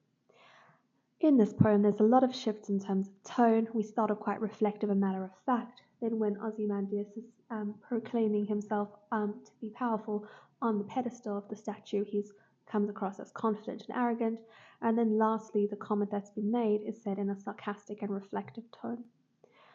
The structure is a Petrarchan or Italian sonnet, 14 lines, an octave of 8 lines, sestet of 6 lines. There's enjambment in the poem. The rhyme scheme is A, B, A, B, A, C, D, C, E, D, E, F, E, F. So this is not typical of a Petrarchan or Italian sonnet, so it does deviate slightly from that structure. There's direct speech, there's an example of ellipsis, and there is caesura. Some techniques: alliteration, oxymoron, sibilance, and juxtaposition. Next we have Namaqualand after rain. So our theme or message over here is being in awe of nature, the beauty of nature, rebirth and revival, the cycle of nature and the cycle of life. The tone is of admiration, it's a contemplative tone, and it's joyous. The structure, 8 stanzas of 4 lines each, lyrical rhyme. And the poetic devices, we could see imagery, alliteration, and personification. The poem Cockroaches, we can see the literal and the figurative interpretations of the theme and message. So literal, cockroaches and their treatment, and figurative is as an extended metaphor about any form of oppression and mistreatment of people. The tone is contemplative towards the end of the poem in the final 2 stanzas. At the beginning, the first 2 stanzas is quite cruel. The structure could be free verse, use of enjambment, short lines, and in the poetic devices column, we've got extended metaphor and synecdoche. Moving through the silent crowd, some of our themes or message could be unemployment, lost potential, action versus inaction, class differences. The tone is hopeless, critical, condescending at times, and disillusioned. The structure, we have 4 stanzas of 4 lines each, and we can see that links to the sense of monotony and sense of hopelessness. And the poetic devices, we can see are transferred epithets, sibilance, and metaphor. Mirror. The theme and message we see here is aging, mortality, beauty, and it's linked to identity. The tone is certain, confident, reflective, and matter of fact. The structure is made up of 2 stanzas. We have enjambment and caesura. And our poetic devices, we can see metaphor, paradox, personification, and simile. Strangers Forever. The theme or message of Strangers Forever is the solitary journey of life, the extent to which we truly know ourselves and others. The tone is sincere, certain, thoughtful, reflective, matter of fact. We have, in terms of structure, 1 stanza, enjambment, uneven lines, and question marks. In terms of poetic devices, we have an extended metaphor, we have other metaphors and symbolism, and repetition.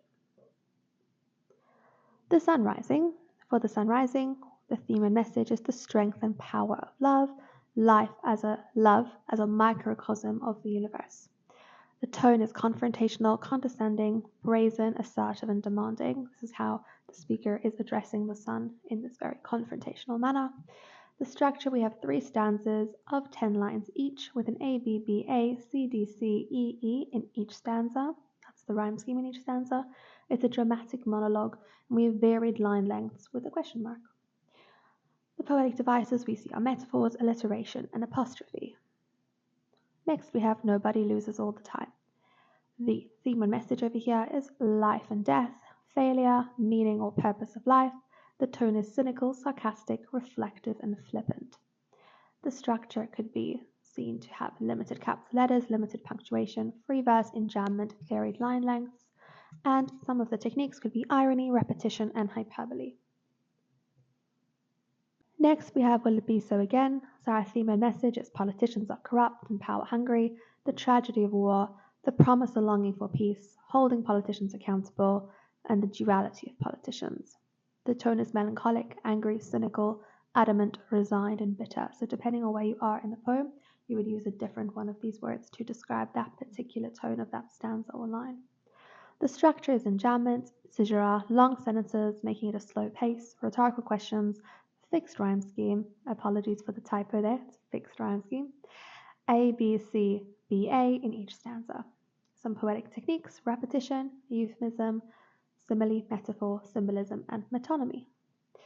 And lastly, the tenant. The theme and message is heartbreak, relationships, the struggle of moving on. The tone is vulnerable, reflective, and sincere. The structure is 5 stanzas, free verse, caesura, and enjambment are used, and the poetic techniques could be extended metaphor. Thank you so much for watching. I really hope that you found that video helpful. Please remember to like this video and to subscribe to the channel, and I'll see you in the next one. Hello everyone and welcome to the Tri-tutors YouTube channel. In today's video, I'm going to share with you some of my top tips for tackling unseen poetry. Unseen poetry comes up in both IEB and GDE final exams, so it is really important that you know how to approach it. So let's get to it. Number 1. Okay, it may seem pretty obvious, but there are actually so many students who give up before they even start. Even if English is not really your thing, read through the poem and see if you can ascribe any meaning to it. Don't underestimate yourself. Read the poem through and try to understand the gist of it. My next tip is to highlight, circle, or underline any figures of speech that you can identify in the text. Figures of speech are things like metaphors and similes. They are easy to find and have the potential to contribute to your answers. Tip number 3. Read the questions. They will give you so many hints about the meaning of the poem. The questions can use a keyword such as war, which can really help you to understand the theme of the poem. Tip number 4. Armed with this new knowledge, read the poem again. You will be surprised with just how much your understanding of the text has improved in just a few minutes. So now, let's get into answering the questions. First things first, it is important to identify what the question is asking. The easiest way to do this is to highlight important words such as discuss or identify. It's a very different question to identify a figure of speech or to discuss it. To identify it, you just need to write, for instance, a simile. But to discuss it, you need to show what is being compared using like or as. The next tip is to check the mark allocations.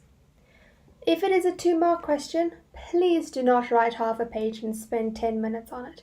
This is not beneficial to anyone. Make sure your answers correlate to how many marks are available for that specific question. The next important tip is to quote. The text is right in front of you. Justify your answers with a short quote from the text wherever possible. The next tip is to answer systematically and logically. Don't freak out over a 4-mark question. Answer mark by mark and sentence by sentence, so your answer is clear and easy to read. Walk the marker through your argument systematically and logically. The last step is to go for it. Oftentimes, students think that they couldn't possibly know the correct answer to a complex question. Even if you have no idea what the answer is, in a test or an exam, make sure you always give an answer. Quote to justify your opinion and just give that 4-mark question a go. I hope that these tips have been beneficial.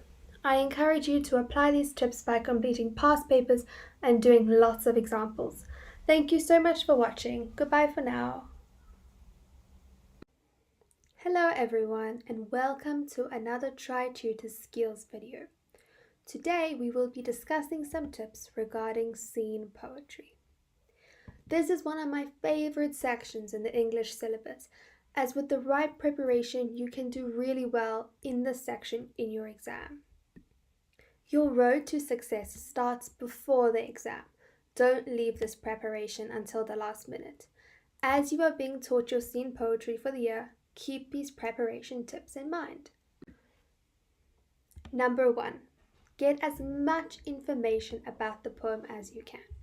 During my high school career, I was very fortunate to have had some amazing English teachers who taught me all the information I needed to know for scene poetry. However, if your teacher does not provide you with enough information and analysis that you need in order to understand the poem, the internet is a fantastic resource. Do some research and compile as much information as possible about the poet and the poem that you are studying. The second preparation tip is also super important. It is no use if you have all your information, but one page is in a file, another page is in your bag, and the third page is stuck in your English book. Compile all the information, handouts from school, and your own notes onto one copy of the poem. If you have a ton of notes on each poem, I would recommend a flip file where you can allocate each poem to a separate folder. Another thing to remember is to write everything down. Write down any information your teacher gives you, because you will not remember everything that he or she says. Write it down so you can adequately study for exams. Remember, you may be taught a poem in February and write an exam on it in November, So please, please, please write everything down so you don't forget. The third piece of advice I have for you is going to be explored a bit more later on in this video, so I'll just briefly mention it now. Know how to answer the questions. There is a skill and a technique involved. It will serve you well to know how to answer a poetry question. Otherwise, you may know the answer but not get the marks. The last preparation tip is to practice. I cannot stress this enough. There are past papers galore online for those grade 11s and matrics watching these videos. Another useful resource is your English textbook. The more you practice, the easier it will get. Okay, so now let's get on to the question of how to actually answer poetry questions. If you have completed all of your preparations and you have studied your poetry really well, these answering techniques will ensure that you will succeed in this section. Just a side note, there is a misconception that if a poem is a seen poem, you will have seen all the exam questions before in your study of the poem. This is not necessarily the case. You may be caught off guard by the question because you haven't analyzed that idea in relation to the said text. But because you have studied the poem and done your research, you will be able to quickly decipher the answer.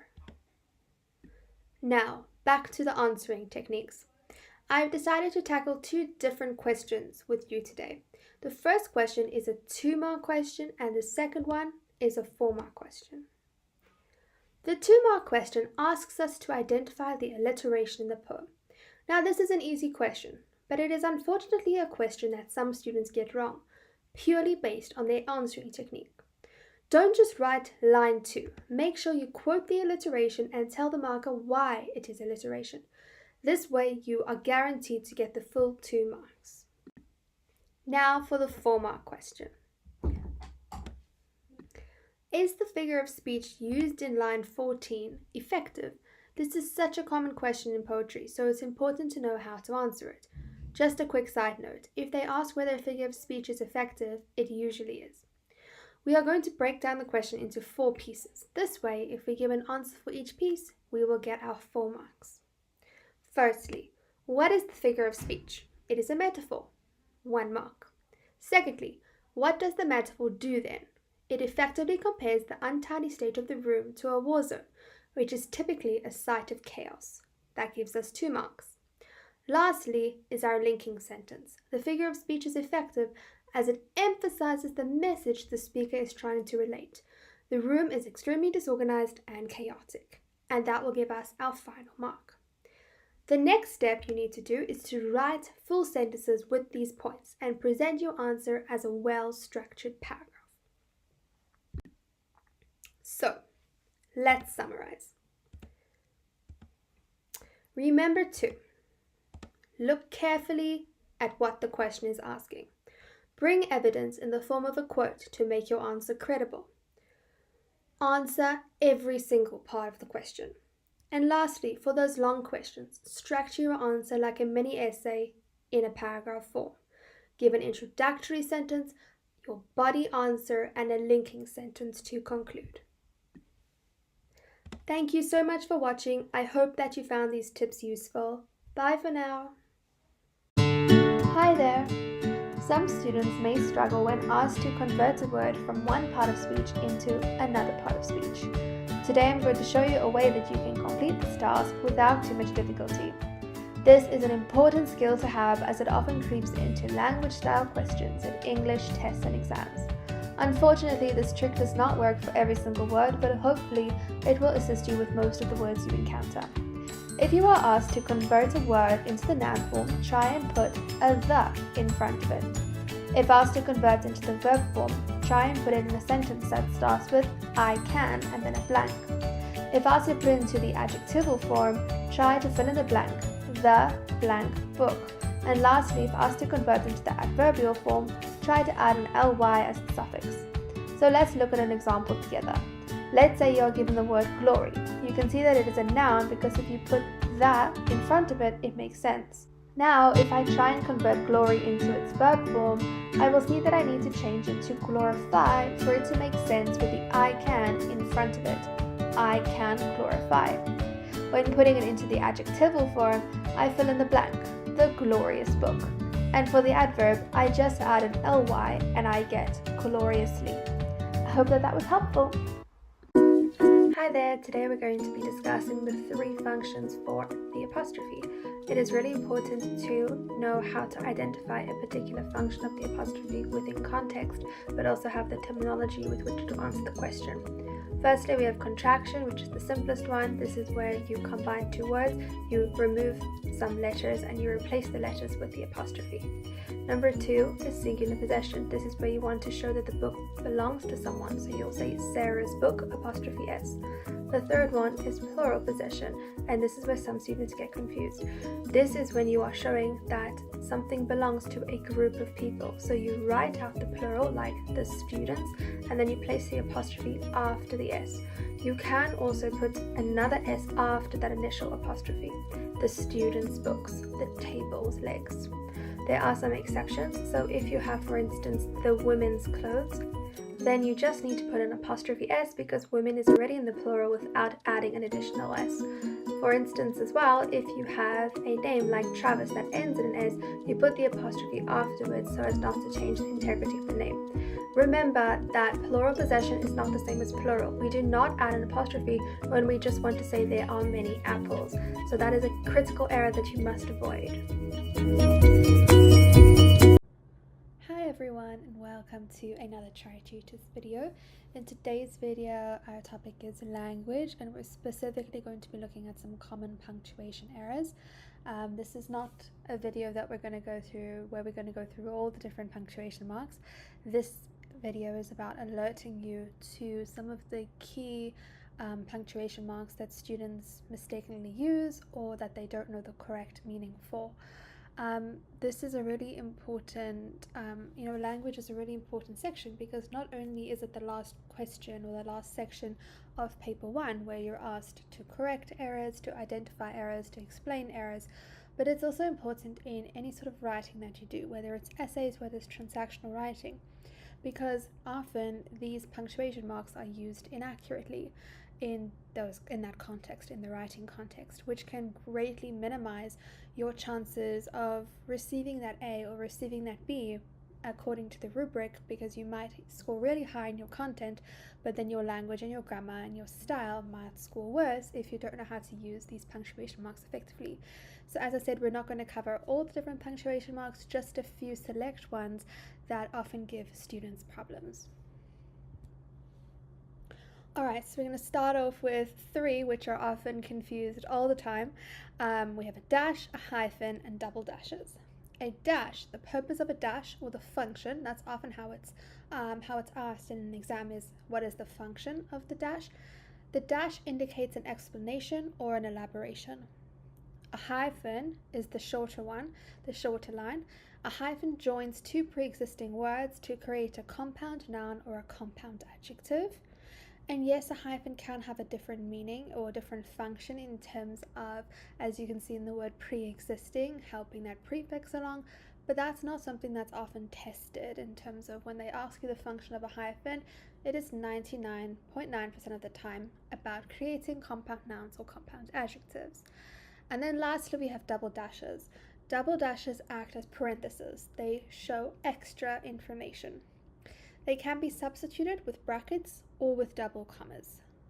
Dashes, hyphens, and double dashes, all these functions are often mixed up, so make sure you study this.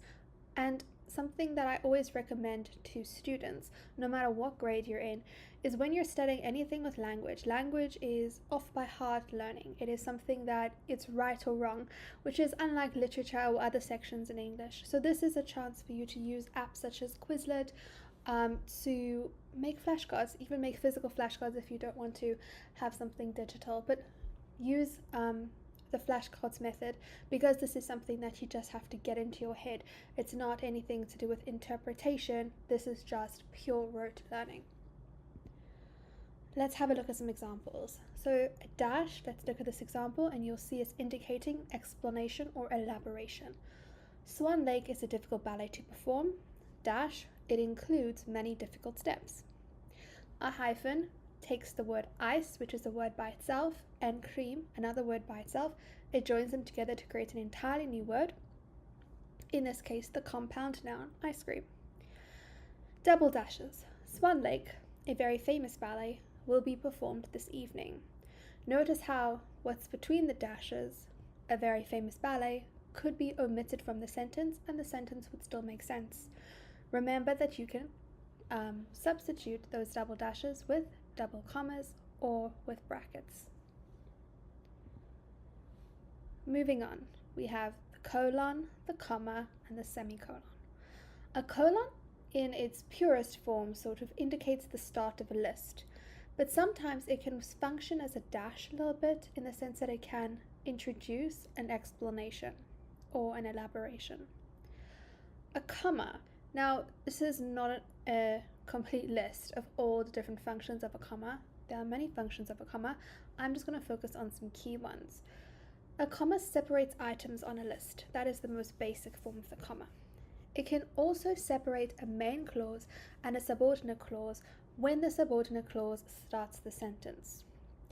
It can also be used for direct speech. So when you want to introduce direct speech, introduce your quotation marks or inverted commas, you can say someone said, comma, and then you open those inverted commas. What's important to know about a comma is that it is often used incorrectly by students who are writing. I think that there's this misconception that a comma is just creating a pause in a sentence. And while maybe technically on some level that is true, it is used inaccurately and incorrectly because it's not just something you can just put anywhere if you want to create a pause in your sentence. So what I often see with students of any age is that they, or in any grade, is they just start writing these very long sentences using commas and they think that that is separating their ideas, but actually it doesn't make sense when you just put commas in randomly. And what often happens is that students utilize the comma splice error. This is a really important error because, firstly, as I say, it's used a lot in writing, but also teachers love to ask this in the language section. They'll say, name the punctuation error. And when they ask you to name a punctuation error, it is, quite often the comma splice error. Not always, but often. The comma splice error is when you join two main clauses with a comma. That is not effective, it is not sufficient, it is not accurate. And I'm going to show you in an example on the next slide as to how that happens and why it is inaccurate. But what you can do is that you can take a comma and you can, if you start with a subordinate clause, remember a subordinate clause is a dependent clause. It cannot stand alone. You can start with a subordinate clause and then put a comma before the main clause to show the relationship between those ideas. However, this does not work when it's two main clauses. A semicolon separates two main clauses which relate to each other. So if you ever want to correct a comma splice error, you can use a semicolon because a semicolon separates these two main or these two independent clauses. Another way to fix a comma splice error would be to put a full stop or even to substitute it with a coordinating conjunction. So let's look at examples for colon and comma. I have actually used the same example. As you can see, ballerinas have the following items in their dancing bags: point shoes, comma, elastics, ribbons, and water.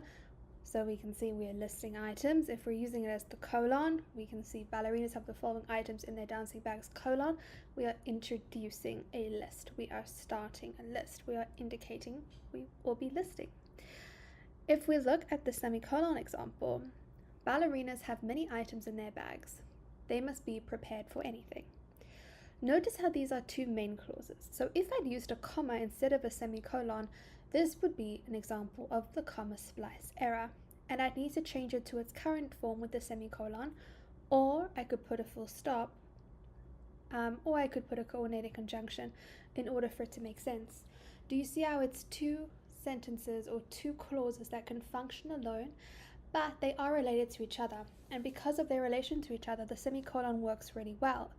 It makes us understand why the ballerinas have so many items in their bags, because it relates to the second clause, which is that they must be prepared for anything. Now, the last thing we're going to discuss in this video, and as all my students know, this is my pet peeve, apostrophes, because it is always used incorrectly and there is a major misconception around it. With the apostrophe, there are two sort of sections, but I like to think of them as three different functions. Firstly is the easy one, omission or contraction. Contraction is easier to spell, so just learn contraction. Remember, when you're asked the function of an apostrophe, you need to have the terminology with which to answer the question. So you need to use the word omission or contraction. You can't just explain that it is joining the two words. You need to actually have the correct terminology to get that mark. So this is quite simple. This is what you've been learning since you were in grade 2, grade 3, grade 4. Contraction is when you take two words and you're joining them together. And where you have omitted letters, when you've left letters out, that's where you put the apostrophe. I and am together becomes I'm. Just another note, not really related to language, but related to when you're writing essays, is that if you're writing formally, avoid contractions. Rather write I am, cannot, instead of I'm or can't. Secondly, we have singular possession, and you need to be careful. Well, you need to know this terminology because some teachers are not going to give you the full mark if you just say possession or if you say belonging. You need to be specific and you need to say that it is singular possession. So if we look at the example, the dancer's shoes, I'm indicating here I'm talking about one singular dancer. There is one ballerina, one dancer, and she has shoes. So I'm showing that the shoes belong to the dancer, apostrophe S. And now this is where things sort of fall off the rails. Plural possession. So apostrophes are not used as plurals. It's for plural possession. When you want to show belonging, that something belongs to a group of people, then you use an apostrophe. If you're just talking about the fact that you're buying many oranges, there is no apostrophe necessary. When you are indicating plural possession, the apostrophe goes after the S. So you write your word used in the plural form. So you write the dancers, and then the apostrophe comes after the S to show that the performance belongs to all of the dancers. There are some additional exceptions and other rules, but those are the three main ones for apostrophe. I hope that was helpful. Please remember these punctuation marks and their functions for your specific language questions, but also whenever you're writing anything. Please like, subscribe, and share. I'll see you in the next video. Hi there and welcome to another Tri-tutors video.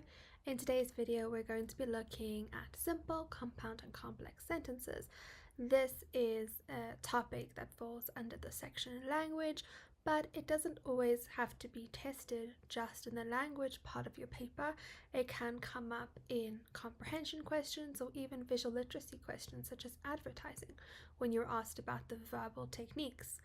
It's also important to know when you're writing your own essay so that you can understand how to use sentence structure effectively, because every type of sentence has a different effect. So firstly, our simple sentence. Our simple sentence, you can remember it as having one finite verb or one main clause. A finite verb is a verb that has tense, number, and subject. So it's one of those main verbs. So my advice is when you are figuring out what type of sentence it is, always go ahead and circle your finite verbs. If you see that there's only one finite verb, then it's probably going to be a simple sentence. So here's an example. Liverpool won the Premier League in 2020. We have one as our finite verb. This is just one main clause. There aren't any commas, there aren't any other clauses going on. This is just a simple sentence. Now, something that you need to keep in mind is that a simple sentence does not necessarily mean a short sentence. Often it tends to be, but this is the way that markers or teachers can often trick students, is that they give you a really long sentence. Maybe there's a lot of listing involved and they ask you what type of sentence it is, and students will automatically assume it's compound or complex based on the length. But if you look deeper, there's actually only one finite verb. So be wary of that and understand that a simple sentence is not necessarily a short sentence. Now, in terms of the effect of the sentence, what is the effect of using simple sentences? And this is important when you're asked about the style in a comprehension text. You know, what sort of sentence structure is the writer using? How does this convey his message, his or her message effectively? So when using simple sentences, typically the effect is very direct, it's very commanding, and it's very clear because there's not much else going on. You're getting to the point quickly. So that's typically the effect of a simple sentence. And it can be quite effective if you think of like an advertisement, which has a lot of simple sentences. They're telling you what to do. They're giving you just the relevant information in a very clear, concise manner. I mean, it doesn't necessarily have to be concise, but it could work really well in that format. A compound sentence. A compound sentence has two or more finite verbs. So you see that trick of circling the finite verbs is going to be super effective because you will see, okay, one finite verb, it has to be simple, two or more, then I have to consider, is it compound or is it complex? A compound sentence also has a coordinating conjunction, and the easiest way to remember these is fanboys, which stands for, and, nor, but, or, yet, so. These are all your short conjunctions. There are a few subordinating conjunctions that are short, but these are your coordinating conjunctions are all short. And my advice here is when you see a conjunction, put a square around it. So circle your finite verbs, put a square around your conjunctions. And then the third point is sort of the thing that you can look for afterwards is check, is it two main clauses? Remember, a main clause is a clause meaning that it has a finite verb, so it's a group of words with a finite verb that makes sense by itself. It can stand alone as a sentence. That's how you check whether something is a main clause. Also, another word for main clause, you can call it an independent clause because it is independent, it can stand alone. So if you look at our example, soccer is a very exciting game and it is watched around the world. We have two finite verbs there, we have two main clauses, and it is joined together with a fanboys conjunction. The effect of a compound sentence is that it typically balances two equally important ideas. Often, compound sentences are where you see some comma splice errors, but people use commas instead of using the conjunction that they need to join two independent clauses, so look out for that. But it is more, it's conveying a more complicated idea often than a simple sentence, but they are two ideas of equal importance. And lastly, a complex sentence. Complex sentence is also two or more finite verbs, but now our conjunction is going to be a subordinating conjunction. And these are all the rest of the conjunctions. So because, if, however, although, and there are many others. Remember that subordinating conjunctions can actually start the sentence. And what's important here is that a complex sentence has one main clause and one or more subordinate clauses. A subordinate clause or a dependent clause cannot stand alone. It relies on the main clause in order for it to make sense. So if we look at our example over here, if Liverpool win the trophy, the team will be the best team in England. So you see here, if Liverpool win the trophy, that is your subordinate clause. It cannot stand alone. I can't just write that as a sentence and put a full stop. I have the if, which is starting the sentence, which is the subordinated conjunction. It doesn't always have to start the sentence, but it can. And then if you look at the second clause there, the team will be the best team in England. That actually makes sense by itself. That is the main clause in this example.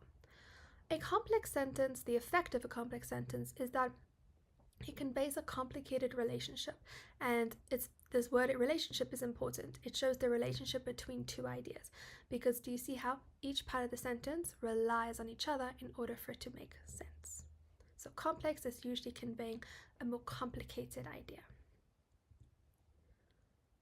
Thank you so much for watching. I hope that you found it helpful. Please like, subscribe, and share this video. Hello and welcome to another Tri-tutors video.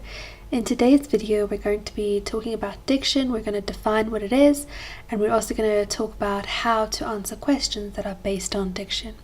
So this is really important for English Paper 1, which is your comprehension paper, your reading paper, where you often have to analyze text, or you always have to analyze texts in Paper 1, and you are going to be looking out for the diction, which is the word usage that the writer uses. It's also important to be aware of diction for Paper 2, and if you're a DBE student, Paper 3 as well, because when you're doing your own form of writing, when you are writing yourself, you need to be aware of the choice of your words and how it impacts the message and the intention which you are trying to relay.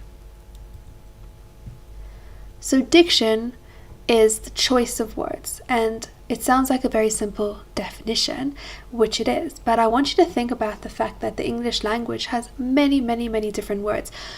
Most words have numerous synonyms that we could have used in their place. So when a writer has selected a certain word, when there is a space to perhaps have communicated that meaning through a different word, the fact that they've selected that particular word is really quite significant. So we need to look closely at the words that the writers have used and see how that relates to their message. And ultimately, if you look at any past papers, any matric past papers, grade 11 past papers of English Paper 1, you will notice there's always going to be some form of a diction question about how do the words, or how have the words been used to impart meaning or to enhance a message or a theme. Remember that sometimes the question can have the word diction in it, so they'll ask you to assess the diction, but otherwise they could ask the question, they could frame it, and they could actually quote a word for you and ask you to then interpret or explain how that word enhances a certain message or theme or tone. So it's important to understand that every single word has two sort of categories, or two things we need to be thinking about, two forms of meaning. So firstly, we have the denotation of a word. The denotation of a word is the literal meaning of the word. It's the dictionary definition. So if you were to go open up a dictionary and search for the word birthday, you would find the literal meaning. It's the day that you are born. If, however, you think about the word birthday more deeply, you're going to come across its connotation. So a connotation is an implied or suggested or figurative meaning. It's the associated meaning that we have with a particular word. So if I think about birthday, I would think about perhaps party, cake, balloons, friends, celebration. So I have all these positive connotations that spring to mind. So here is a little clip from Ted Lasso, and it's a really cool one. I think it's quite funny. If you like Ted Lasso, then you would probably know exactly where this comes from. But I want to talk about the different ways in which we can describe this to really illustrate to you how important denotations versus connotations are. What you're going to notice is all the options that I'm going to provide you have the same denotation. We can use any of these descriptions to describe Ted entering this room. However, the one we're going to ultimately select has the best connotation, which matches the meaning behind this particular scene. So those of you who don't know, this is when after Higgins makes a joke and Ted comes back into the room excitedly. So let's have a look at some of the ways we could describe this. We could say that he opened the door. We could say that he entered the room. We could say he burst through the door. Or we could say he barged into the room. And I've put in bold there for you the different words, and let's understand their denotations and connotations. As you can see, opened, entered, burst, barged, all of these things, all these words have very similar denotations. He's coming into the room. But now we can look at the connotations. If we look at opened the door, it's pretty neutral. The same with entered the room. It doesn't give much away about how he's entering the room. Sure, we can say that, but it's not going to be a really good description if we're trying to describe this to someone who hasn't seen this clip. If I look at burst through the door, that sounds a bit more like the sort of a passion behind behind how he opens the door, right? It shows a little bit more excitement. If you think about the connotations of burst, it's a sense of like, spontaneity. Barged into the room could also work because barged has a connotation of some sort of violence or some sort of strength. So that could also work, but having that sort of little connotation of like barging into the room, it has a little bit of an angry connotation. So in my opinion, the best way to describe this, and think about always, I'm describing this to someone who maybe can't see it, I would say to burst through the door. That would be the best use of the English language, the best word out of these four to describe this. Do you see how it's not just about the denotation when we look at diction, but it's about the connotation. What does the word connote? What do I associate with its meaning? So now let's look at how to answer questions about diction. So I'm going to give you guys a little bit of an example here. Remember that diction questions can come up in comprehension, visual literacy, advertising, but also in poetry. So we're going to have a look at a poetry example. So this is one excerpt, one stanza from the famous poem London by William Blake. It says, "In every cry of every man, in every infant's cry of fear, in every voice, in every ban, the mind-forged manacles I hear." So if we have a look at this question, the question is, explain the effectiveness of the diction. 3 marks. I'm sure you've seen this sort of question before, right? These questions always repeat themselves, just in different contexts. So let's analyze how we would answer this sort of question. Remember, there's so many different ways, there's so many different words that we could really analyze. I've just selected 2 for us to indicate in this answer because it's a 3-mark question. So I'm going to make sure to have 2 examples of diction and explain them for 2 marks, and 1 mark indicating and explaining the effectiveness. So I could say, the repeated use of the word cry invokes connotations of misery and despair. The diction of manacles offers connotations of entrapment and oppression. The diction is therefore effective as it emphasizes the depressing setting of the city and the somber mood of the poem. So as you can see, it's a 3-mark question, and if you've watched any of my other videos, you know that if it's a 3-mark question, I would always recommend that you write 3 sentences to make sure you get every one of your marks. So as you can see, I've quoted the diction, and diction, is very important to remember that you must only quote 1 or 2 words at a time and then explain those 1 or 2 words, because you're focusing on the word itself, not how the word is in a sentence per se, but on the connotations of the word itself. So do you see how I've analyzed the connotations of each of the words that I've quoted, and then I've linked that diction, so I've linked those connotations that it invokes to the mood and to the setting. You could also do it to the theme of the poem. So in this particular poem, it's a very somber poem about London in a certain time frame, and it presents a very depressing image and a very depressing message.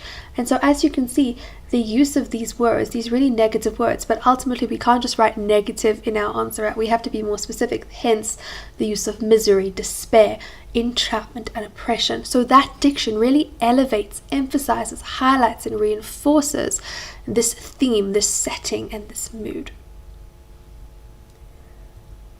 Thank you so much for watching. I hope that you found this video helpful. Please remember to like the video if you enjoyed it, and to subscribe to the Tri-tutors YouTube channel. I'll see you in the next video. Hello and welcome to another Tri-tutors video. In today's video, we're going to be unpacking some techniques of humor. So techniques of humor are very important to know for any sort of advertising, cartoon, or visual literacy questions that you will get in English Paper 1. And what techniques of humor are, it is how humor is created. So it's these different ways in which something can be deemed funny or which is humorous. Now obviously there are many more techniques that we'll go through today, because this is just going to be a short video. We're going to talk about the main ones that tend to crop up in English exams, and we're going to understand firstly what they are, secondly how to answer questions on them, and thirdly I'm going to provide you with a little bit of an example so that you can see the techniques in practice. So let's get started. So our first technique of humor is a pun. A pun is a clever play on words. So it usually involves some sort of homophone pair or homonym pair, but not always. Remember that it can be a clever play on a certain word, but it can also be a play on a group of words. It's like, sort of like an idiomatic expression. So when you answer a pun question, always quote what the pun is. So quote the word that is being played on, and then explain the 2 potentially different meanings or interpretations of this word or phrase.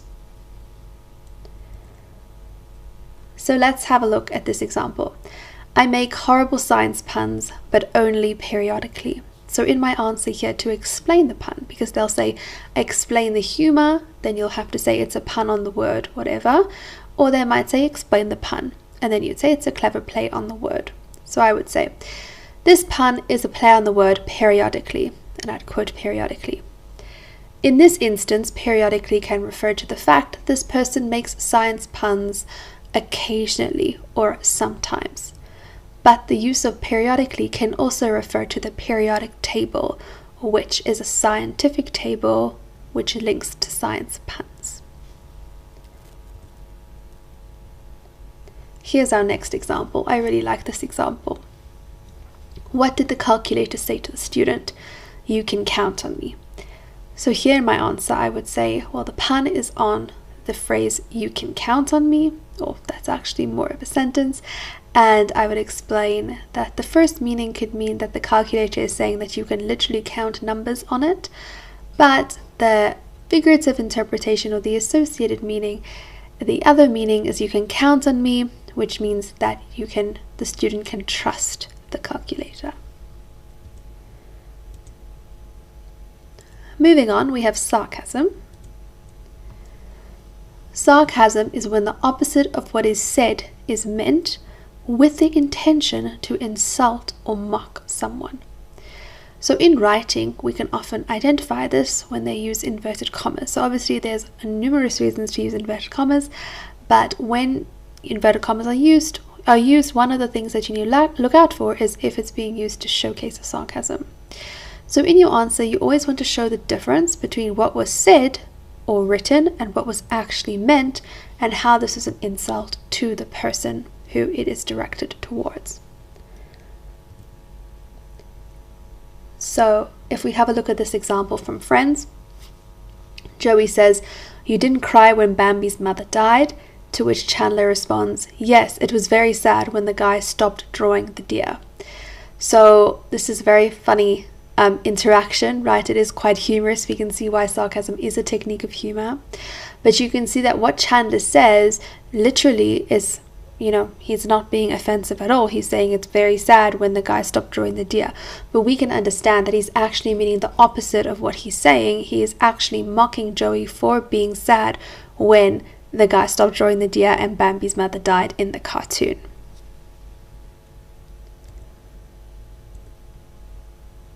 The next one we need to look at is verbal irony.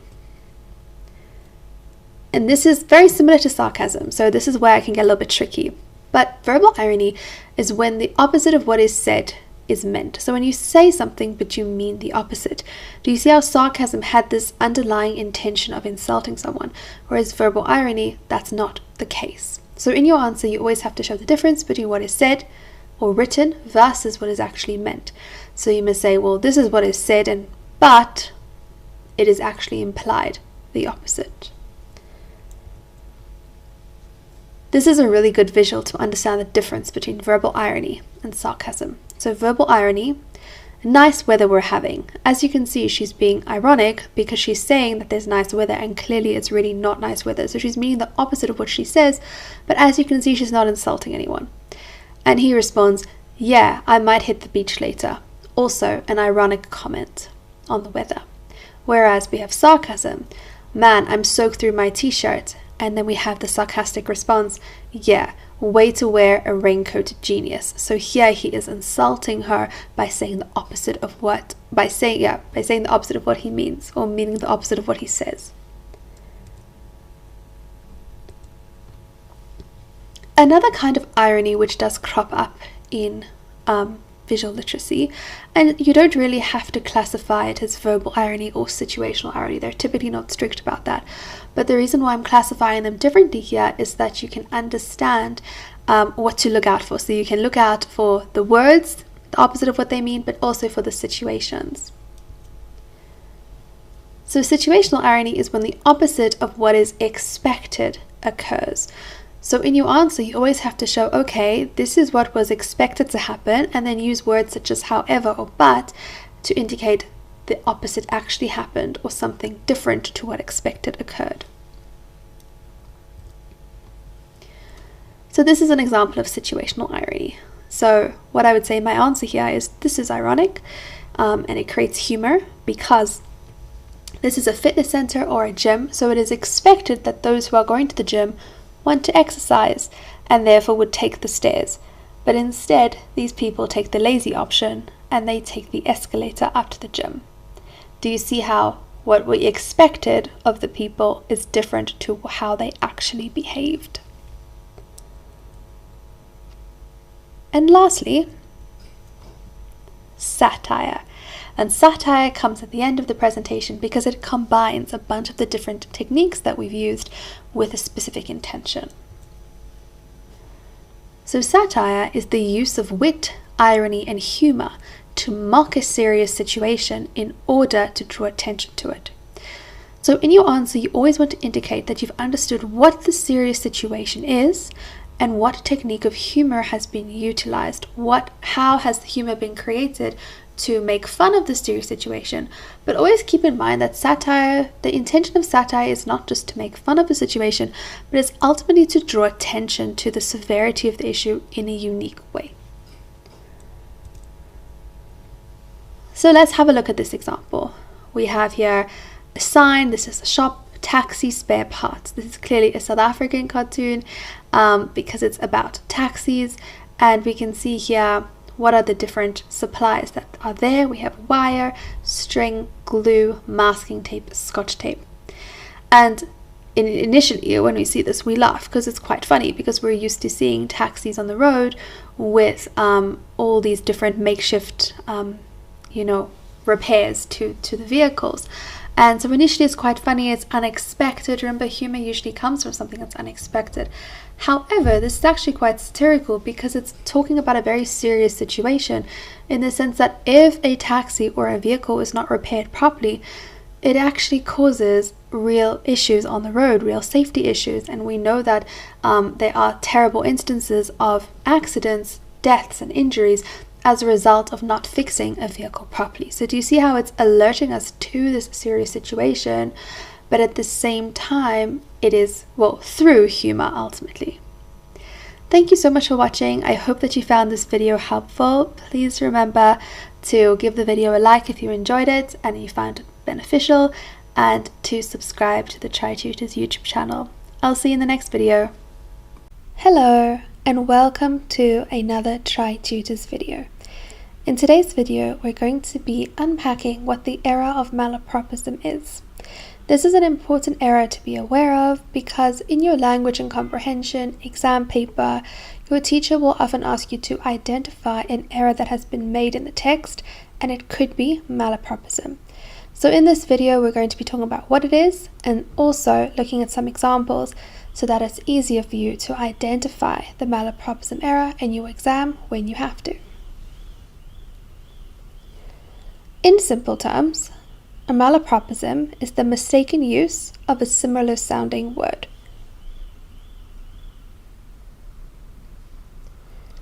Let's have a look at an example. The doctor administered the anecdote. Anecdote means a short story or an interesting tale, so we can see that this word has been used incorrectly. The correct word is a similar sounding one, the word antidote, which means a cure. So as you can see, the sentence should have been the doctor administered the antidote. So by changing anecdote into antidote, we have eliminated the error of malapropism and presented a correct sentence. Now for a bit more of a challenging one. This is unparalleled in history. The word unparalleled is incorrect. It should be unparalleled. This is unparalleled in history, meaning it hasn't happened before. This is an exceptional case. Now let's have a look at some examples from the TV show The Office. So here Michael says, "They're trying to make me an scapegoat." He doesn't really mean an scapegoat. He has used a similar sounding word that is mistaken. He is really trying to say, they're trying to make me a scapegoat, which is meaning, they're blaming him for something. Another example is, "They are in for a bit of surprise. I'm not to be truffled with." He really means I'm not to be trifled with, meaning I'm not to be treated badly. Thank you so much for watching. I hope that you found this video helpful. Please remember to like the video and to subscribe to the channel, and I'll see you in the next one. Hello and welcome to another Tri-tutors video. In today's video we're going to be looking at the active and passive voice. We're going to be discussing what it is, some examples, and then the effects of using active and the effects of using passive voice. So put simply, active is when we are focusing on the subject acting, whereas passive is when we focus on the object which is being acted upon.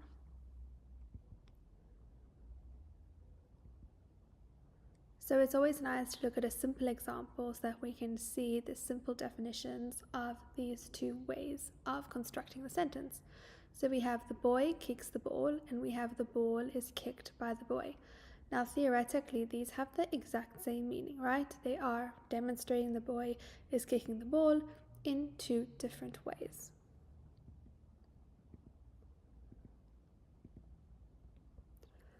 So now, to understand the difference, the first sentence we can see is an active, and we can see that because the boy is the subject and the boy is doing the action to the ball, which is the object.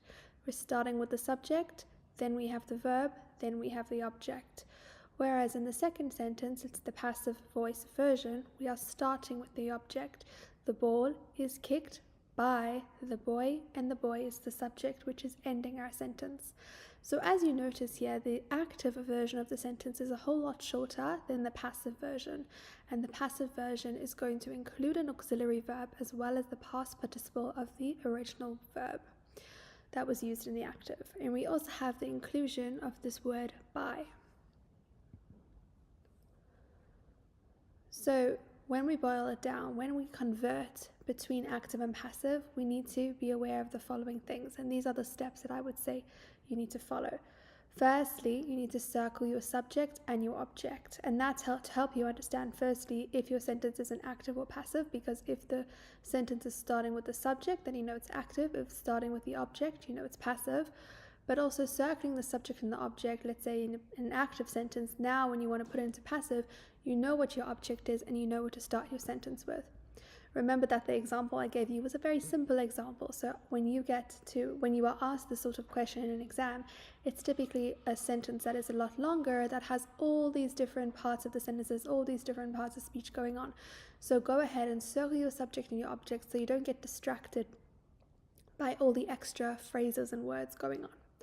And the next thing to remember is when you are converting between active and passive, to keep your tenses the same. So often when students convert, they might get the subject and the object placement correct, but then if it started, let's say the sentence was an active and it started in the present tense, when you go into the passive, it must still remain in the present tense. So even though you're using the past participle and the auxiliary verb, so for instance, if you have the boy kicked the ball, that is in the past tense in the active voice, therefore the auxiliary verb must also be in the past tense in the passive version. So it should be the ball was kicked by the boy.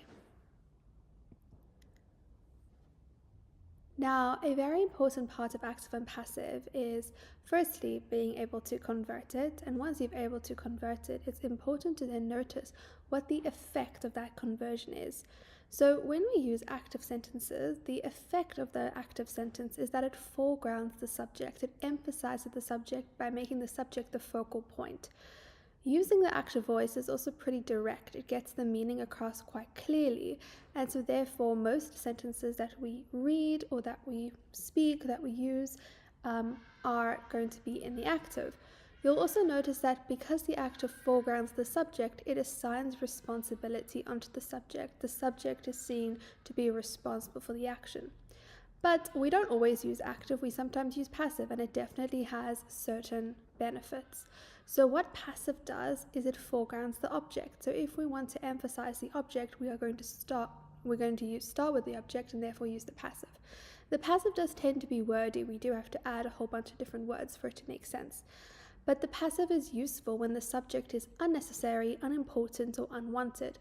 For example, the sentence, if we say this in the active, would seem really silly if it was a sentence, "The robbers robbed the bank," because it is assumed that it was robbers who robbed the bank, and we don't know who specifically the robbers are, and therefore using the subject is unnecessary. So it would make more sense to say, "The bank was robbed." We don't even need to include the by, we don't even need to include the subject.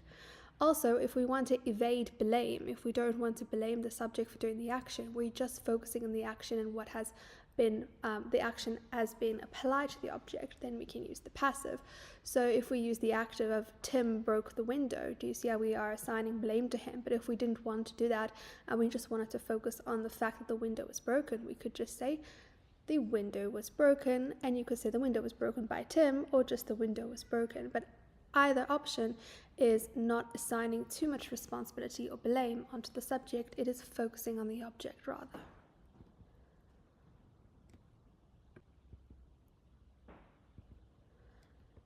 So active and passive can be asked in any part of your paper 1 in English exam, whether that's comprehension or language, but often it is used in visual literacy or in advertising. So I wanted to run through a couple of examples over here.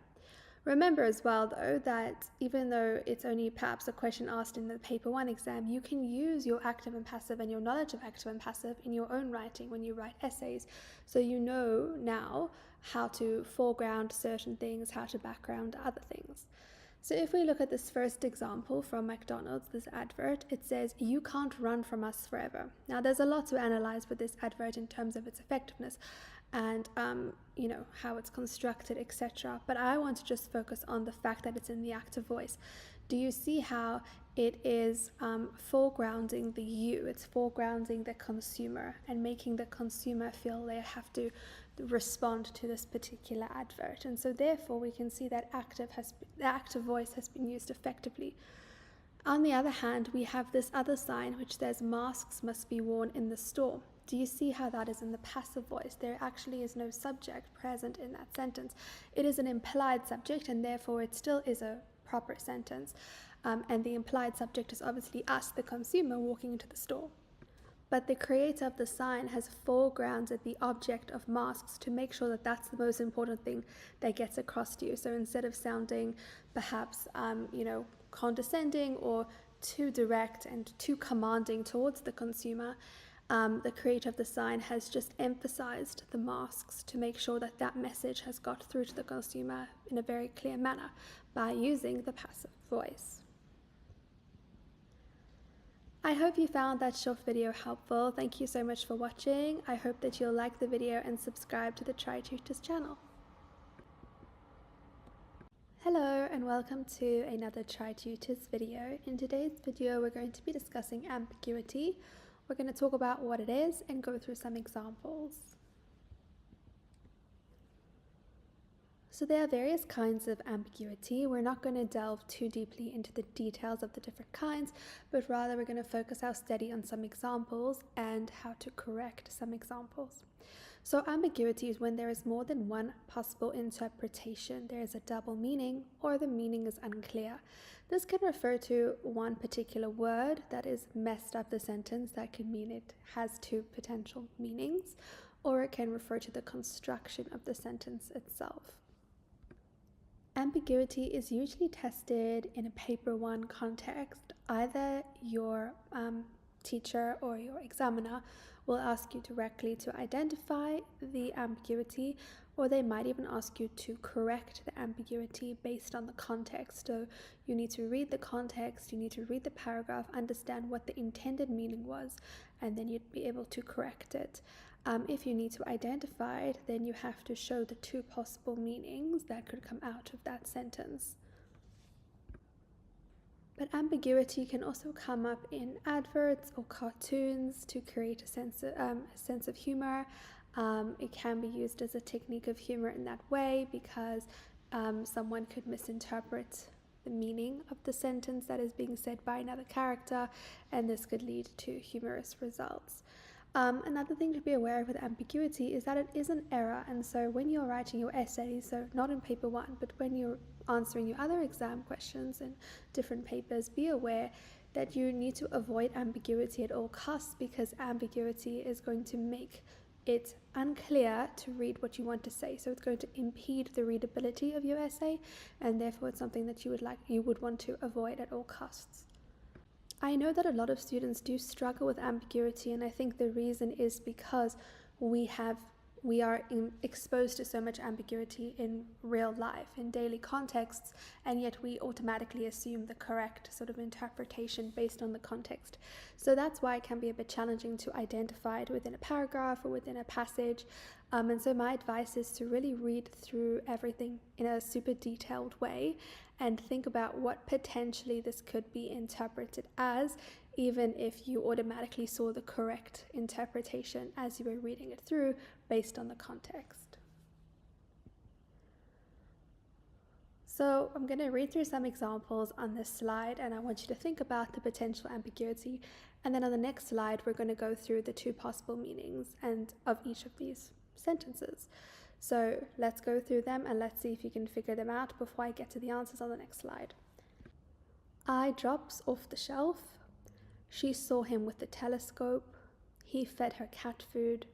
The cow is ready to eat. After rotting in the basement for weeks, my friend brought up some fruit. So pause the video if you want and try and figure out the two possible meanings for each of these sentences. Okay, so if we were asked to identify the ambiguity, I drops off the shelf, we could say, well, either an actual I has dropped off the shelf, or eye drops are no longer being sold, they're off the shelf or off the shelves. If you had to correct it, then you would just choose either one of these sentences based on the context in which you're given which one the writer was intending to convey. She saw him with the telescope. Well, this can mean she saw him through the telescope, so she was the one looking through the telescope, or she saw the man who has a telescope, so she saw a man who was using a telescope. He fed her cat food, so he either fed a woman the cat food, or he fed her cat some of the food. The cow is ready to eat, so either the cow is ready to eat its meal, or the cow has been prepared and is ready for people to eat it.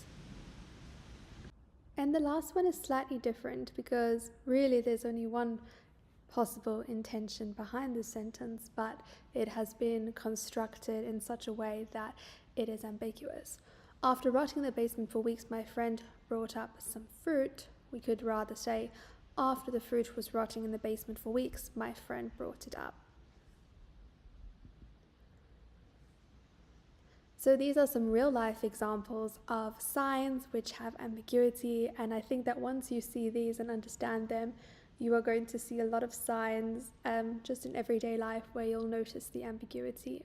So I'm not going to explain them, I'm rather going to read them through and see if you guys can figure out the ambiguity in the comments. So the first one says, slow children at play. Don't let worries kill you, let the church help. Do not chain bicycles to poles. These will be removed and disposed of without notice. Smoking bare feet pets prohibited in building. Cows, please drive slowly. So hopefully these are some fun examples that you can analyze and assess the ambiguity and understand what the intended meaning was versus what a possible interpretation can be. Thank you for watching. I hope that you found this video helpful. Please remember to like the video and to subscribe to the Tri-tutors channel. Hello and welcome to another Tri-tutors video. In today's video, we're going to be analyzing the concepts of tone and mood. I'm sure as a high school English student you are familiar with these words, or at least you've seen them around, dotted around your questions in English exam papers, and I'm sure you've also heard your English teachers talk at length about tone and mood. But I know sometimes there is a misconception in terms of what tone and mood exactly are, and also what the differences between these two concepts are. So in today's video, we're going to unpack what tone and mood are. We're going to also discuss how to answer questions on tone and mood, and also how you can harness the power of tone and mood in your own writing. So put very simply, tone is the attitude of the writer towards the material or towards the theme. So whenever you receive a text, always read the text, understand what the main message is, and then think to yourself, what is my writer's attitude towards this particular concept? And mood, put simply, is the atmosphere of the text. So it's how the reader is made to feel about a text. Well, not really about a text actually, but more about the subject matter. So as you can see, tone and mood are not completely different from each other. They are quite similar because the writer's attitude is going to make the reader feel a similar way towards that subject matter. However, you can also notice there is a distinction between tone and mood. They are not identical. So as I alluded to before, you need to understand tone and mood in terms of when you're analyzing poetry, comprehension text, or even visual text such as advertisements or cartoons. So you need to understand how that speaker or how that writer is conveying their tone and mood. And we're going to talk about how we're going to figure out what the tone and mood are once we actually discuss what words we need to be using to describe tone and mood. And then secondly, as I mentioned earlier, essays and transactional writing, if you have a good knowledge of tone and mood, then you can really harness that power and use those same techniques that other writers use to write, for instance, comprehension texts. You can use those ideas and those strategies and those skills to help your essays and transactional writing actually give over the desired messaging. So when it comes to answering questions on, poetry and comprehension text and visual text, and when your teacher asks you, please will you explain the tone or the mood, remember that we need to be giving an adjective because we are describing a concept. We're describing the writer's attitude or we're describing the atmosphere of a text.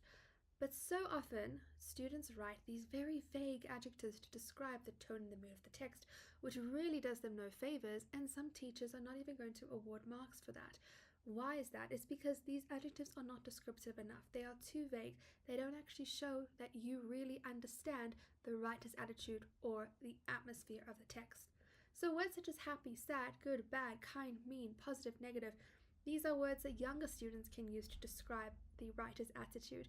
But as a high schooler, you need to go deeper. So you need to understand that you don't just have a positive tone, but that there are many different positive tones within that sort of framework, right? So if you just say positive, it's not being specific enough and you're not showing off your knowledge, because positive could mean perhaps joyous, or it could mean excited, or it could mean celebratory, or it could even mean passionate, right? All of these words are positive words.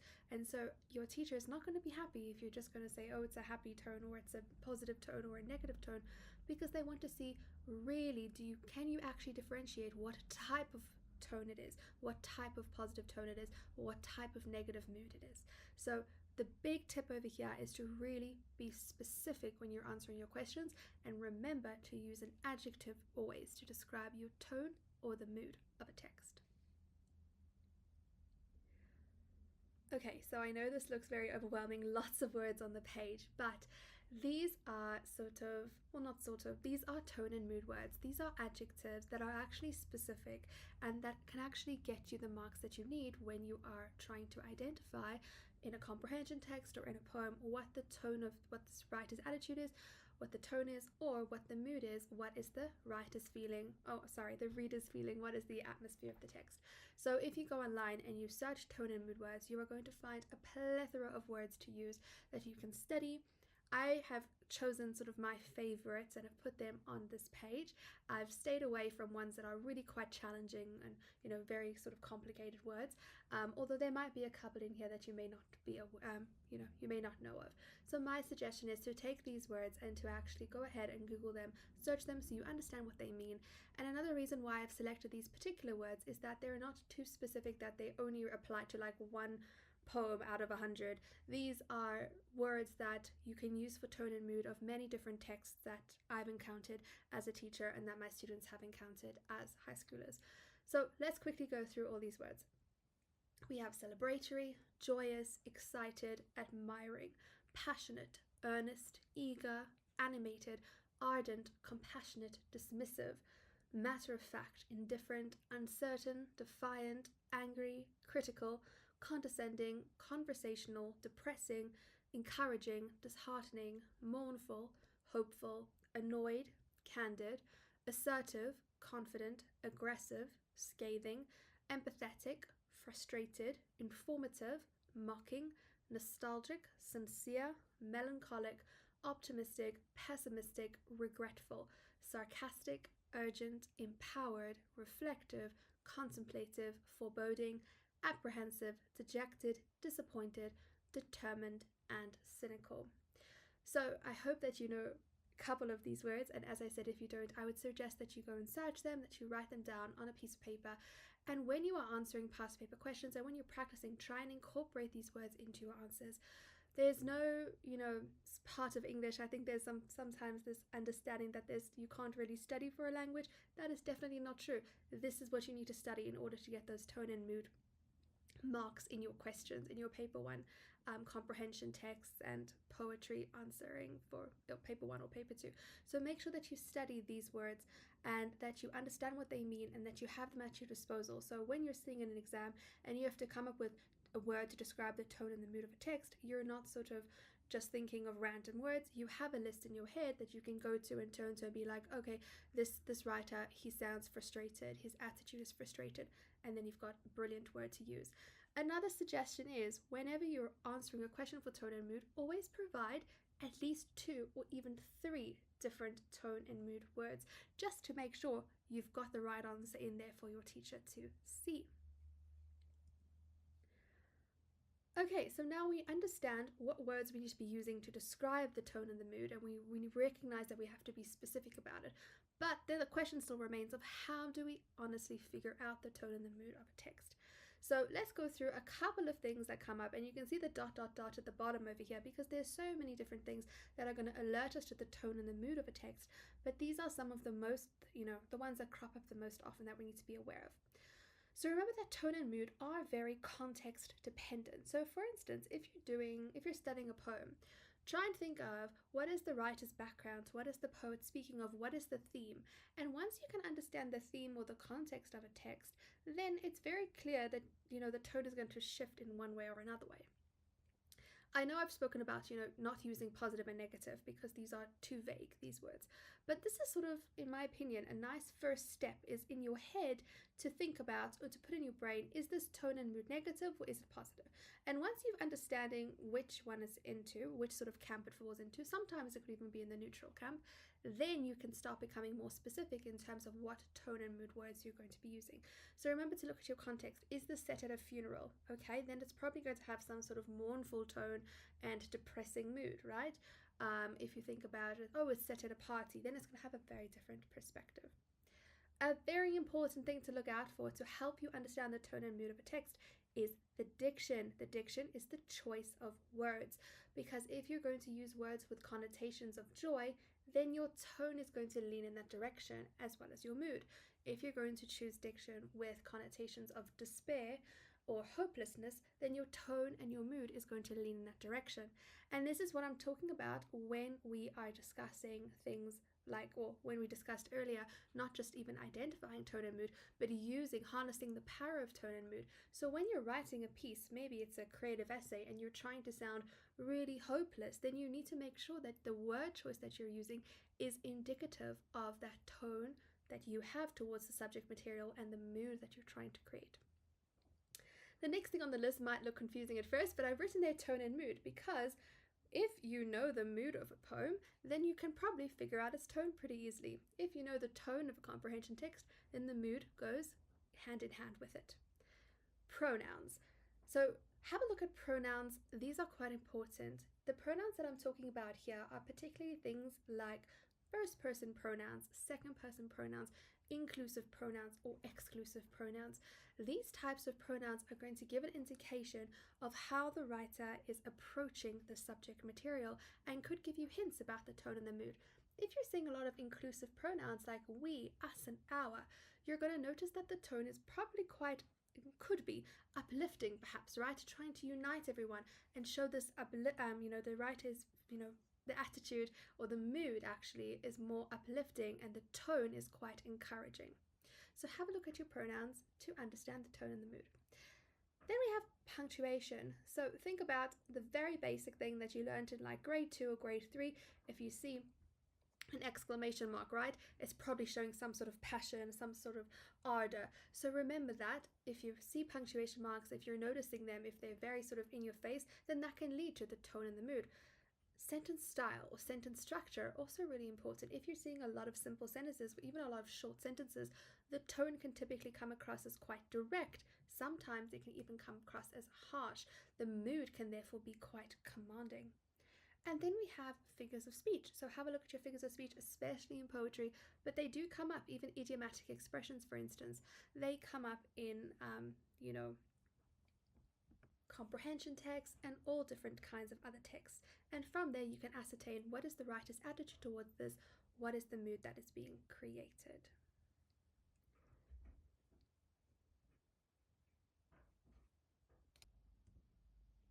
So I thought that we could quickly go through a little example so I can show you how to analyze what the tone is, how to analyze what the mood is, and what the difference is. So I've taken an extract from a very famous poem by William Blake called London, and I'm just going to read the stanza quickly, and then we're going to talk about how we can ascertain or how we can figure out the tone and the mood. How the chimney sweepers cry, every blackening church appalls, and the hapless soldiers sigh, runs in blood down palace walls. So immediately something that I notice over here is I'm noticing the diction. I'm noticing the word cry, appalls, hapless, blood, or actually that's more imagery, even blood. And we can see all those words are really steering me towards the negative camp. And if I think more deeply about this, it's not merely just sad, right? Do you see how sad just wouldn't cut it here, because it doesn't actually express the full extent of the meaning and the despair behind the tone and mood of this particular extract. So to me, the attitude of the writer over here, the tone of the poem, could be described as mournful, dejected, reflective, and depressing. He's reflecting on this particular situation of London being in this terrible state, and he's quite mournful and he feels pretty depressed by it all. And therefore, the mood, which remember is going to align with it but be slightly different. How do I feel as the reader? What is the atmosphere? Well, the atmosphere that is created is incredibly hopeless. It is depressing. It is melancholic. Melancholic is like a fancier word for sad. So, do you see how the hopelessness of the mood is created by the diction and also the mournfulness of the tone? Thank you so much for watching. I hope that you found this video helpful.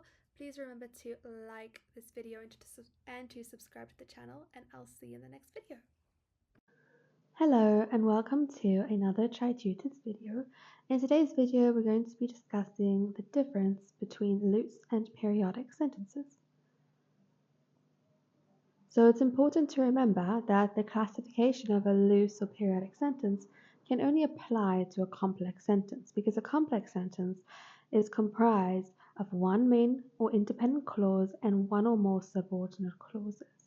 So an example of a complex sentence is, although the weather was miserable, we went hiking. The subordinate clause is, although the weather was miserable, I cannot stand alone, and the main clause is, we went hiking. And so a loose and periodic is only going to be a further classification of a complex sentence. So what is a loose sentence? A loose sentence is a sentence that starts with the main or the independent clause.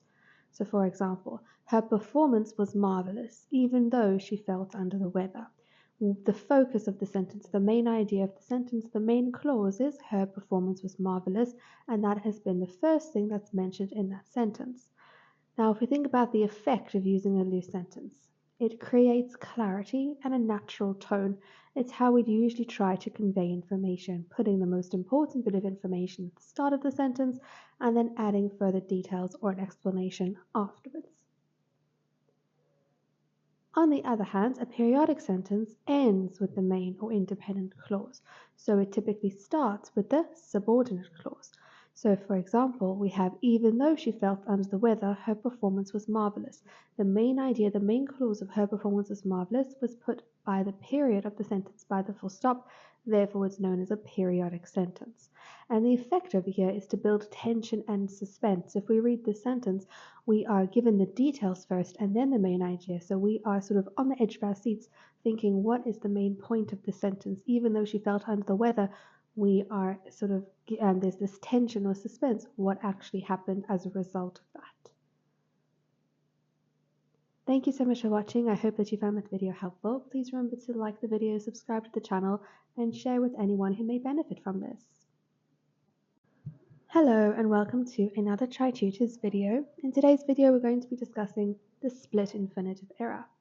Now this error can come up and be tested in an exam in two different ways. They could actually use this terminology within the question, but often what examiners do is they'll give you a sentence that has a split infinitive error, and your task will be to correct the error. So they might not even actually call it a split infinitive error, but they might say you need to correct the error within the sentence. So before we can discuss what a split infinitive error is, we need to understand what an infinitive is.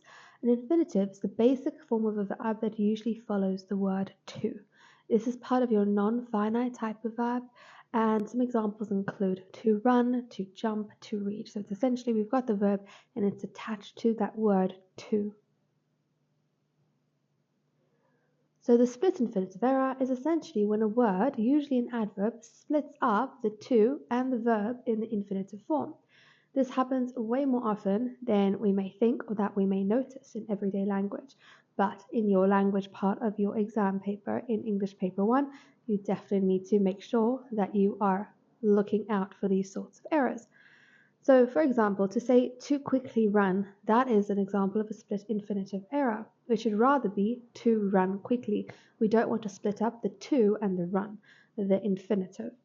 We should not say to quietly read. We should rather say to read quietly. Thank you so much for watching. I hope that you found this video helpful. I'll see you in the next one.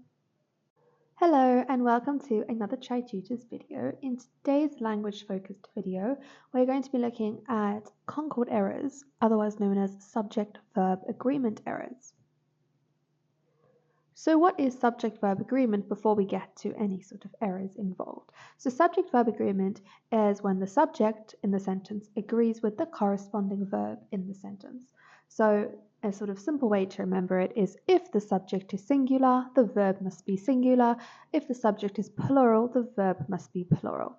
So what they tend to do is in a language paper, whether you're doing DBE, CAPS, or IEB, in that last question where you have language or textual editing, they will either ask you to correct the grammatical error, so they won't actually tell you that it's a concord or subject-verb agreement. They might actually ask you to name the error, so what type of grammatical error is it, but they also most often ask you to identify and correct the error. So my tip is that the way to go about doing this is always to go into your extract, into your text, circle your subject, circle your verb, and then it's going to be clear to see which ones are in alignment and which ones aren't. So circle your subject and label on the top with an S or a P. Is it singular or plural? Do the same with the verb in the sentence, and if you have both of them are singular, then you know you don't have an error. If you have one is singular, one is plural, then you know you have an error and you need to switch around one of them. Usually, 99% of the time, you're going to be switching the verb. So you're going to keep the subject as it is and then change the verb to either be singular to match the subject or plural. That's the most often you will change and alter that verb. So let's go through some examples and you'll see how it's put into practice, because unfortunately, with subject-verb agreement, it's not often something that students are able to see really quickly, because the way we speak English, just in general as a language, is we make a lot of these errors, but we don't really correct them, and it's sort of just understood what we're meaning to say. So we have a lot of errors just in the way that we speak in our dialogue every day. So sometimes it's a little more tricky to actually identify it as being inaccurate. So here are a couple of examples. Now these are all correct, but you'll see that some of them don't look right. They look a little bit strange. And that's because, like I was saying, we sort of sometimes gloss over the errors when we're reading or when we're speaking. So if we have a look at the first one, they walk everywhere. Now this is pretty simple. This one, we can all agree that sounds right. And the reason is that they is our subject and it is plural. Now walk is our verb and it's also plural. So it's a bit of a weird thing, but if you think about it, if you think he walks, because he is singular, walks is the singular form of the verb. It ends in an S, which sometimes confuses people, but it's not that confusing if you remember the S is for singular. So they walk, walk is actually plural, they is plural, therefore it's correct. What's nice and easy about this one is it's a very simple sentence, obviously, but also the subject and the verb are really close together. Now, that's not always the case. They're going to try and catch you out in the exam. So they're going to put the subject maybe a little further away from the verb that it corresponds to. So that's why I say circle each one so you stay focused and on track. Right, the next one uses a collective noun, and this is when things can fall apart if you're not aware of it. So, the pride of lions hunts. Now, the pride is actually our subject, and that is singular. So, even though there are many lions, we're using a collective noun, we're putting it together, and therefore it's actually going to be a singular subject, which means that our verb needs to also be singular. So, it needs to end in an S, it needs to be hunts. The next one is the audience at the cinema. So even though the audience is comprised of many people, audience itself is singular, and therefore the verb needs to be singular as well. So claps, as you can see over there, we've got that distance between the subject and the verb. So it's important that you go ahead, circle each one, and then it's going to be clear if there is an error that you need to correct or if it is permissible. The next one we have is the message between the lines. So the subject is actually message, which is singular. So it needs to be is instead of are. The results of the experiments conducted by the team of researchers from different countries who had spent months collecting data have surprised the scientific community. Now this one is a really long one, and as you can see, results is actual subject and have is our verb, and they're very, very far apart. We've got loads of extra information, so they're trying to distract you in the exam with all that other bit of information, but it's important to remember that the subject of the sentence is results, and that's plural. Therefore, the verb needs to be plural as well. It needs to be have. The case of champagne bottles is for the year-end party. Once again, using a collective, so using case. There are many champagne bottles. The subject is the one singular case, though. Unless it said cases, then it obviously would be plural. But here it's the case, it's singular. Therefore, the verb must be singular as well. The team. The team, it's one unit. Even though there are many people in a team, it is one singular unit. Therefore, the subject is singular. Is the verb needs to be singular as well. And the last one is one that I think people, when we speak, even when I speak, I make this error all the time, is each. So each of the students, we're talking singular over here, therefore it should be is responsible. Each of the students is responsible for his or her homework. Now that's another thing, and that's maybe another video about a pronoun error, because we often make a mistake over there saying each of the students is responsible for their homework, and it actually should be his or her, because we're talking about the individual and not about a group. But that's a separate video. That is not actually a Concord error, because it's not to do with the verb, it's got to do with the pronoun. But in terms of going back to our subject-verb agreement, each is matched with is because they are both singular. Thank you so much for watching. I hope that you found this video helpful, and I'll see you in the next one. Hello and welcome to another Tri-tutors video. In today's video, we're going to be discussing some commonly confused terms, but also we're going to look at how to actually answer questions that utilize these keywords. So we're looking at the writer's intention, the text's purpose, the theme, and the message. So these ideas usually come up in English Paper 1, but they are also important to know for other exams, for your English Paper 2, and for DBE, even your English Paper 3. It's important to understand these because in English Paper 1 we are reading, so we are understanding from a comprehension text or from a visual text, and we are trying to understand and unpack what the writer's intention is, what their purpose is, what the theme or the message. But when we do our own writing, we also need to be aware of these concepts, and when we're planning, we need to be thinking to ourselves, what is the intention of my writing? What am I trying to convey? What is my theme? What is my ultimate message? And am I bringing that across properly? So what is the writer's intentional purpose? Now, theoretically, these are two separate things, but I've just combined them because they are quite similar, and for the purpose of grade 12, I think we can combine them to make it a little bit easier, less things for you to remember. So ultimately, when I'm asking about the intentional purpose of a text, I need to be thinking, why has the text been written? So asking that why question, why has this writer put pen to paper? What has been their reasoning? Now, to answer an intentional purpose question, it's very, very important that you use a verb to begin your answer. And not just any verb, we need to use a specific verb to really answer this question adequately. That's not the only thing we're looking for in the answer, though. We're also looking for a detailed explanation. So remember, one of the golden rules of English is don't be vague, be specific. I'm sure you've heard me say that on a couple of videos. Don't be vague, be specific. So we use a very specific verb, and then we also explain it really clearly with regard to that particular text. So some verbs that really help us to answer this question of why the text has been written, what the writer's intentional purpose is, could be to entertain, to persuade, to convince, to argue, to inform, to educate, to create awareness about. And these are really good words to just write down and remember. There's obviously way more that you can remember as well, but this is a good starting point because most texts in your paper 1 are going to be doing one or more of these things. So that's the first part of your answer. And then you need to be specific about what they're doing. So for example, if it is a comprehension all about corruption in South Africa, for instance, in the government, then we've got that whole comprehension about that. And then if they ask you what is the intention, or what is the purpose, then we can say it's to create awareness about or to inform South Africans about the levels of corruption in South African governments. Something along those lines. Obviously, we're not talking with an actual specific text in mind over here. I'm just creating an example, a scenario. But that's what you need to be thinking about. If you're thinking of an advert, what is the intention of an advert? It's always going to be to persuade or convince the consumer that this product is amazing and that they should buy it. And that is your answer, or those are your steps for answering an intention or purpose question.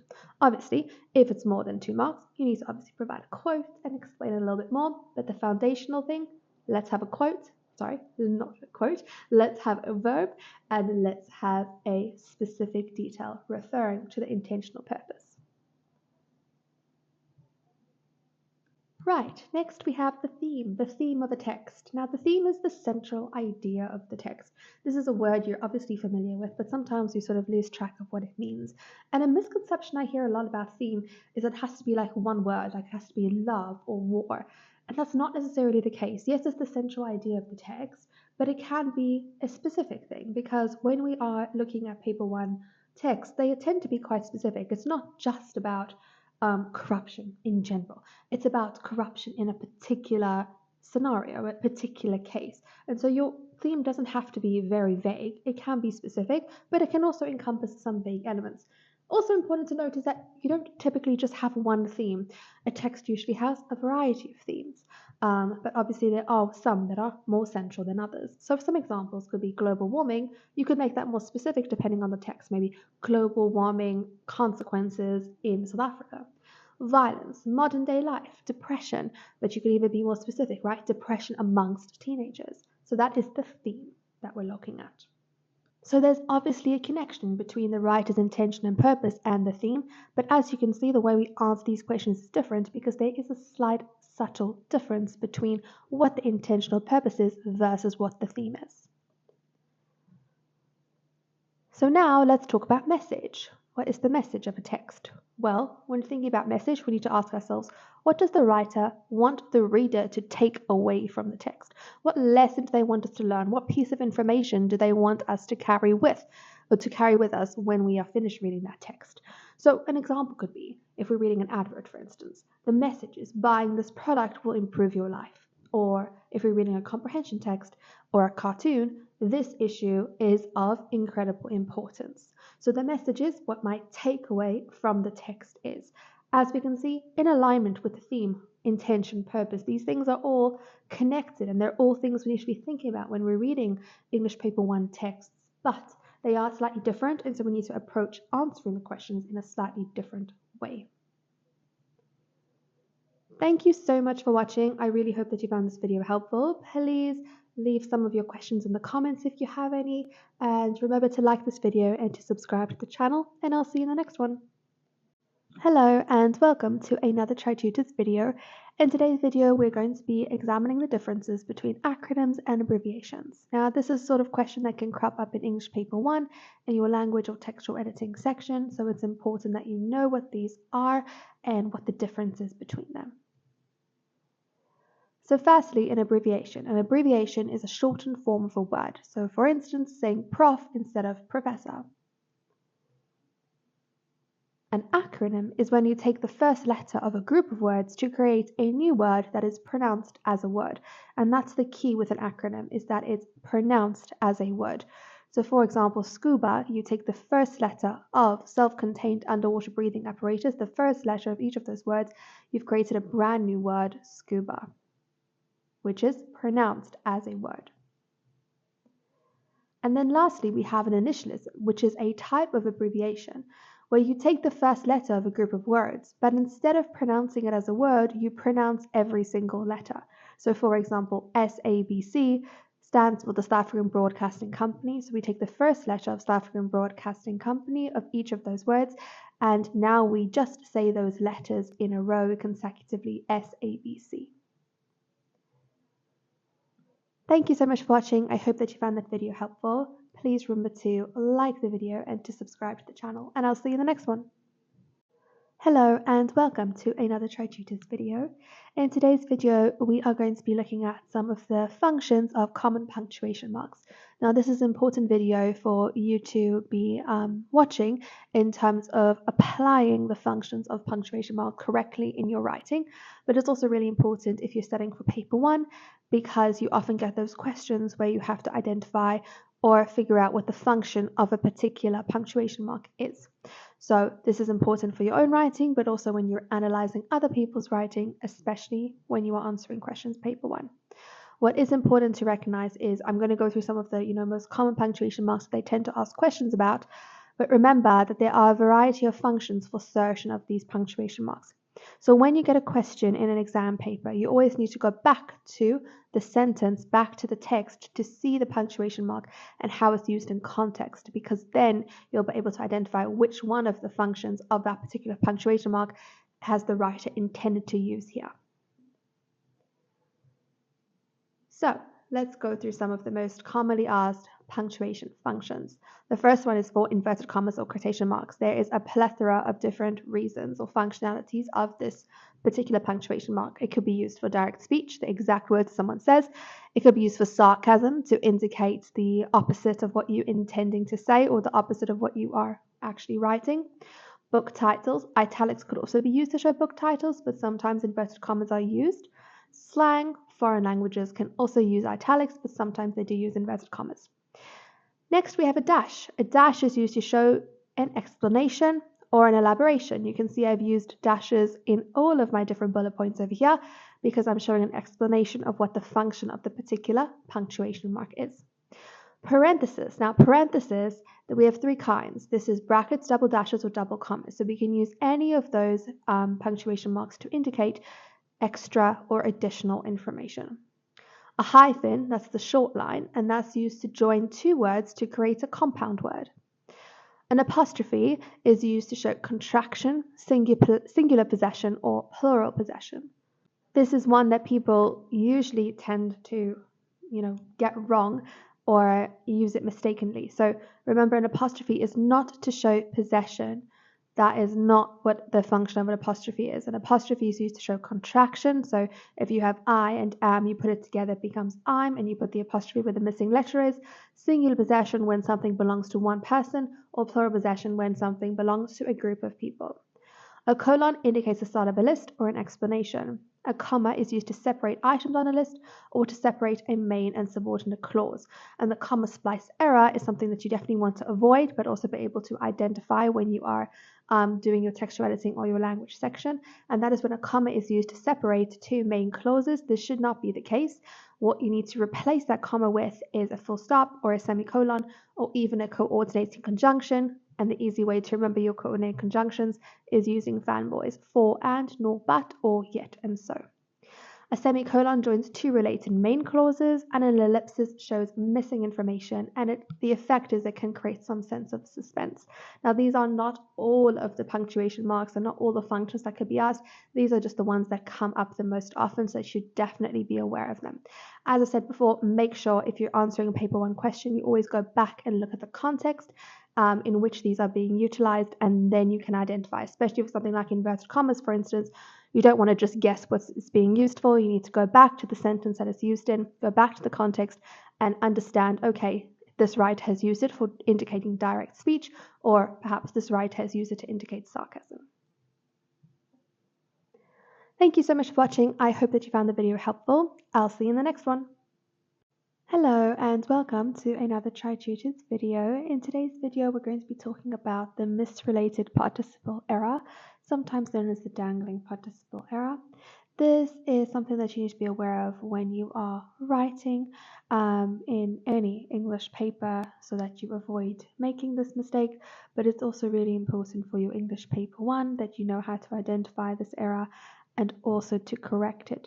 Sometimes it might be asked in the question, but more often than not, it's actually they just give you a sentence and they say correct the sentence, and it often tends to be a misrelated participle error that you then have to shift. So you may not have heard of the name before, but it's something that you have seen, I'm sure, in past papers where you have to add in a subject and a finite verb in order for the sentence to make sense. So let's get into it. So what is a misrelated participle? Well, misrelated participle is when you have a participle which unintentionally modifies the wrong noun in a sentence. So essentially, it's when you're using a participle and you don't have a subject attached to that participle, and so it lands up latching on to another noun in the sentence, but in terms of the meaning of the sentence, it's not supposed to. So for example, if we have the sentence, shrieking with pain, the sliver of glass was removed from her foot. Now, we sort of make sense of it in our heads and we understand, okay, there must be someone shrieking with pain. But if we look at the sentence, there actually isn't a subject linked to the word shrieking, linked to that participle shrieking. And so theoretically, that participle is going to attach itself to the closest noun, which is the sliver of glass. So it almost sounds like the sliver of glass was shrieking with pain, which obviously isn't what the intention of this statement is. So in order to correct it, we would need to add a subject and a verb. So we'd have to say she was shrieking with pain as the sliver of glass was removed from her foot in order for it to now make sense. Let's have a look at some other examples. This is the error followed by the correction. Walking down the street, the flowers were beautiful. It should be, walking down the street, I saw that the flowers were beautiful. Another error. Hoping to get a promotion, the office seemed more stressful than usual. It sounds like over here that the office is hoping to get a promotion, when it should be a person, so we need to correct it. So the corrected version would be, hoping to get a promotion, she felt the office was more stressful than usual.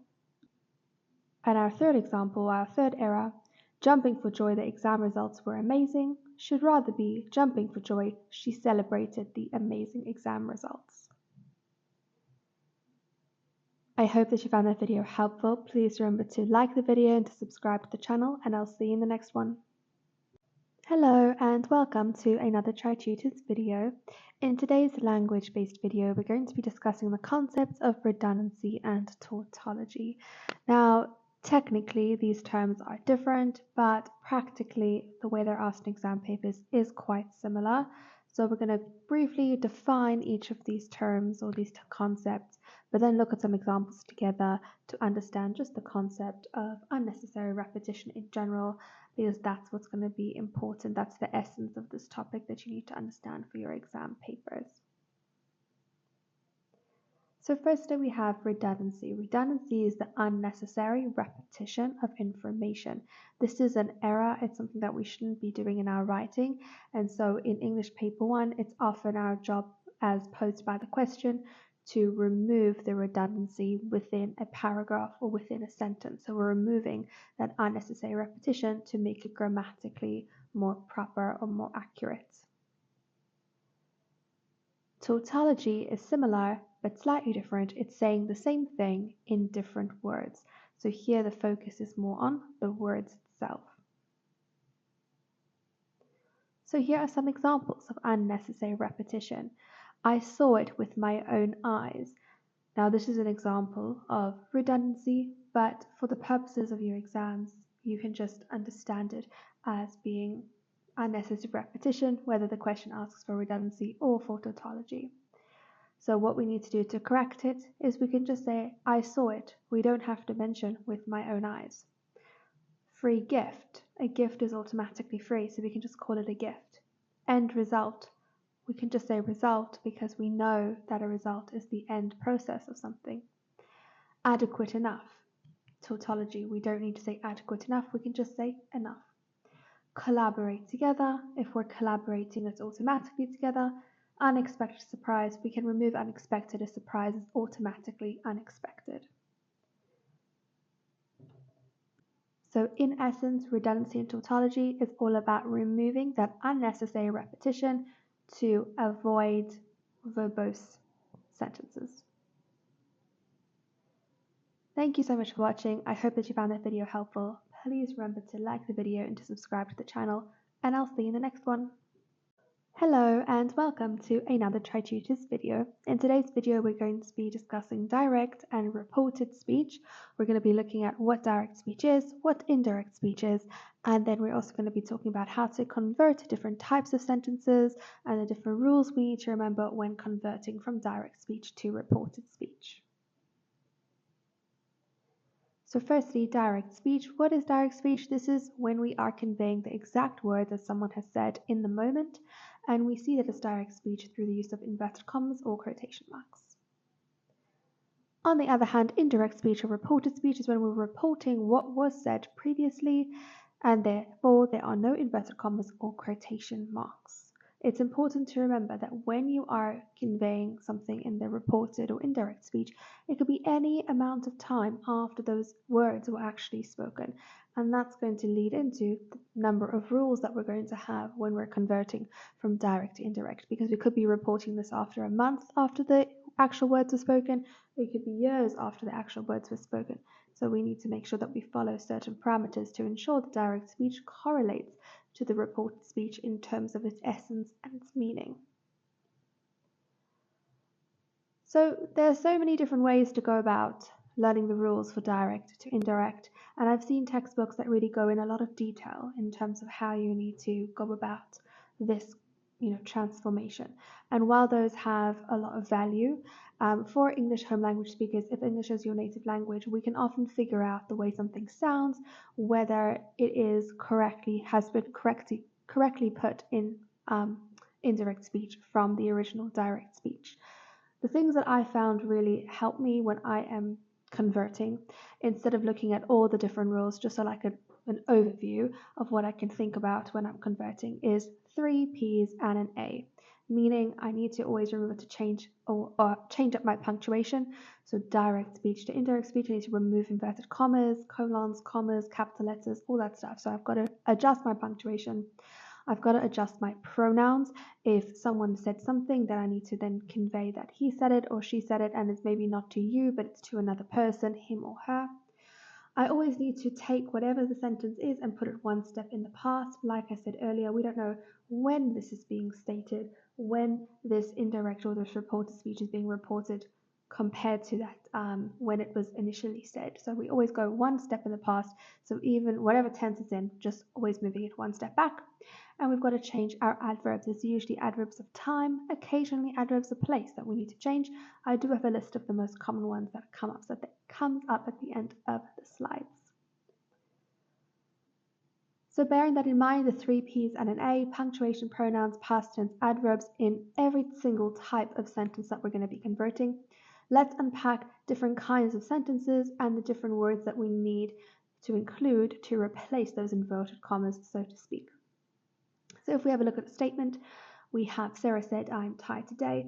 Just a note over here, whenever you're starting direct speech, you always include either a comma or a colon before you open your inverted commas, and you always want to make sure that your punctuation mark, whether it's exclamation mark, question mark, full stop, is always before you close the inverted commas.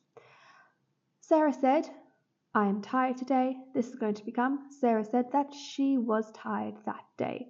So we see a bunch of changes over here. We've got the that, which is being included. We've got the pronoun change of the I to she. We've got the past tense change from am to was.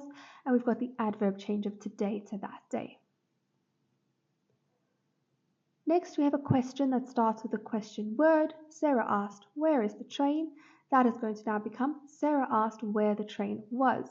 So we are removing those inverted commas. we are keeping the question word, we're changing to the past tense, and we're changing the order of the sentence slightly, putting the verb at the end. Notice how for indirect or reported we do not have a question mark because this is a question not being asked in real time. This is being reported days, weeks, months, years after the event has transpired, and therefore Sarah is not still asking where the train is. Moving on to questions starting with a verb. So Sarah asked, "Can I get a coffee?" This is going to become Sarah asked if she could get a coffee, or Sarah asked whether she could get a coffee. So notice your different questions. We had where is the train, starting with where, starting with the question word, but sometimes we have questions starting with a verb like can or may. So here we can either choose to use the word if or whether to help us bridge the gap between the direct and reported. Notice how we take can and we put it in one step in the past into could. We've changed the pronoun I to she, and we do not put the question mark in for the reported speech. Moving on to a command. So if we have Sarah yelled, "Students, do your work," we have two options of how we can convert this command into reported or indirect speech. We could say Sarah yelled that the students must do their work, or we could say Sarah yelled at the students to do their work. Either option is going to work, either using that and must or using to. As promised, here are some of the common adverbs that usually change. And they usually slip these into those questions where you're asked to convert from direct to indirect to see if you are paying attention. So now in the direct becomes then in the indirect. Today becomes that day. Tomorrow, the next day. Yesterday, the day before. Tonight, that night. Last night, the night before. Next week, the following week. Ago, before. And then the adverb of the adverb of place that usually changes here becomes there. Thank you so much for watching. I really hope that you found the video helpful. Please remember to like the video and to subscribe to the channel, and I'll see you in the next video. Hello and welcome to another Tri-tutors video. In today's video, we're going to be discussing a pronoun error, and we're also going to be discussing how to correct a pronoun error. So this is a section of work that you need to know for English Paper 1. You need to be able to know how to correct this error and also how to identify it within a text. So a pronoun error is similar to your subject-verb agreement error, but instead of dealing with subjects and verbs, we're now dealing with nouns and pronouns. So a pronoun error is when the pronoun doesn't match the noun that is replacing. The tip I have for you here is when you are looking for a pronoun error in a sentence, always go ahead and circle all the nouns and pronouns that you see, and then you can see whether they match up or not. The easiest way to explain the pronoun error is to use some examples. So on the next slide, let's go through some examples. These are all written in the correct form, and we're going to discuss what the common errors are that they try and trick you with, and then you know what the correct version is as well. So the first one, we have a look, and I've put all of the pronouns and nouns that are relevant in italics, and that's what you need to be doing when you're looking to identify this error and correct it. Always circle your nouns and your pronouns. We've got each student must bring his or her book to class. Now, the way we usually speak in everyday English language, we'd probably say each student must bring their book to class, but that's actually incorrect because each is singular, and so his or her is the correct and appropriate pronoun to include over there. He and I are going to the concert. Now that is correct. A lot of people in everyday language might say him and me, but that would be incorrect, and because me is supposed to be used as the object of the sentence, and here you are using I or yourself as the subject of the sentence, therefore it should be he and I. The girl who won the race received a medal. That is correct. The incorrect version, which often comes up, is the girl that won the race, but the girl is a person, and therefore it should be who and not that. If one has a dream, one must work hard to pursue it.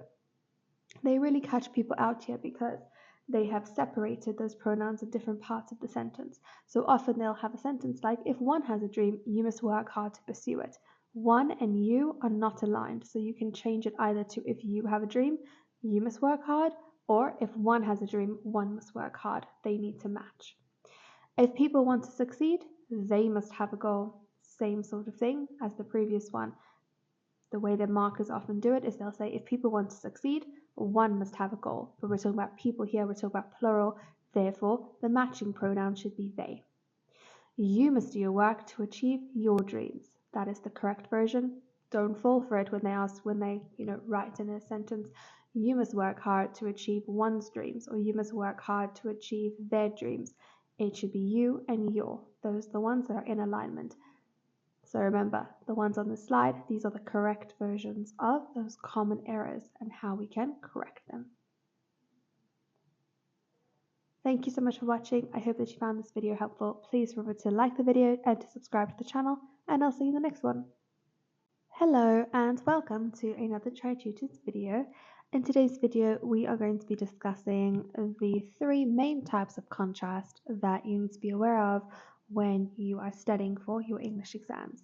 So the first one is juxtaposition, then we have paradox, then we have oxymoron. They're all forms of contradictions or contrasts, and we are going to have a look at what each of them is all about and some examples as well. So firstly, understanding what a contrast is in general. A contrast is when something is different from something else. So think about the colors black and white. They are contrasting colors. The one is dark, the one is light. And then we're going to get into some more technical definitions now with the 3 types or kinds of contrasts. So we have juxtaposition. Now juxtaposition, think about that word position. We are positioning 2 contrasting ideas next to each other. So for example, if we had a gym right next to a fast food restaurant, we are positioning 2 different ideas right next to each other. We've got a gym representing health and fitness, and then we've got a fast food restaurant representing unhealthy habits. So these are in contradiction. These ideas are contrasting and they're placed next to each other. Juxtaposition is also obviously evident in a text when you have 2 ideas that are contradictory or that are contrasting, that are placed in subsequent paragraphs, for instance, or subsequent sentences. The next thing we need to talk about is a paradox. So a paradox is a seemingly contradictory statement that upon further reflection is seen to be true. So when you first read it, it sounds really obscure, really contradictory, really strange. But then the more you think about it, the more it actually makes sense. So a good example of that is less is more. That seems contradictory. How can less be more? They're literally the opposite. But then you think about it, and you can think about it in terms of an example. Maybe wearing less jewelry sometimes makes more of a statement. So therefore, the sentence actually makes sense when you think about it on a deeper level. And lastly, we have oxymoron. An oxymoron is when you have 2 opposite words that are used right next to each other. For example, open secret, bittersweet, deafening silence. These are all opposite words, and we've placed them right next to each other in a sentence. And this is actually a lot more common than we may think.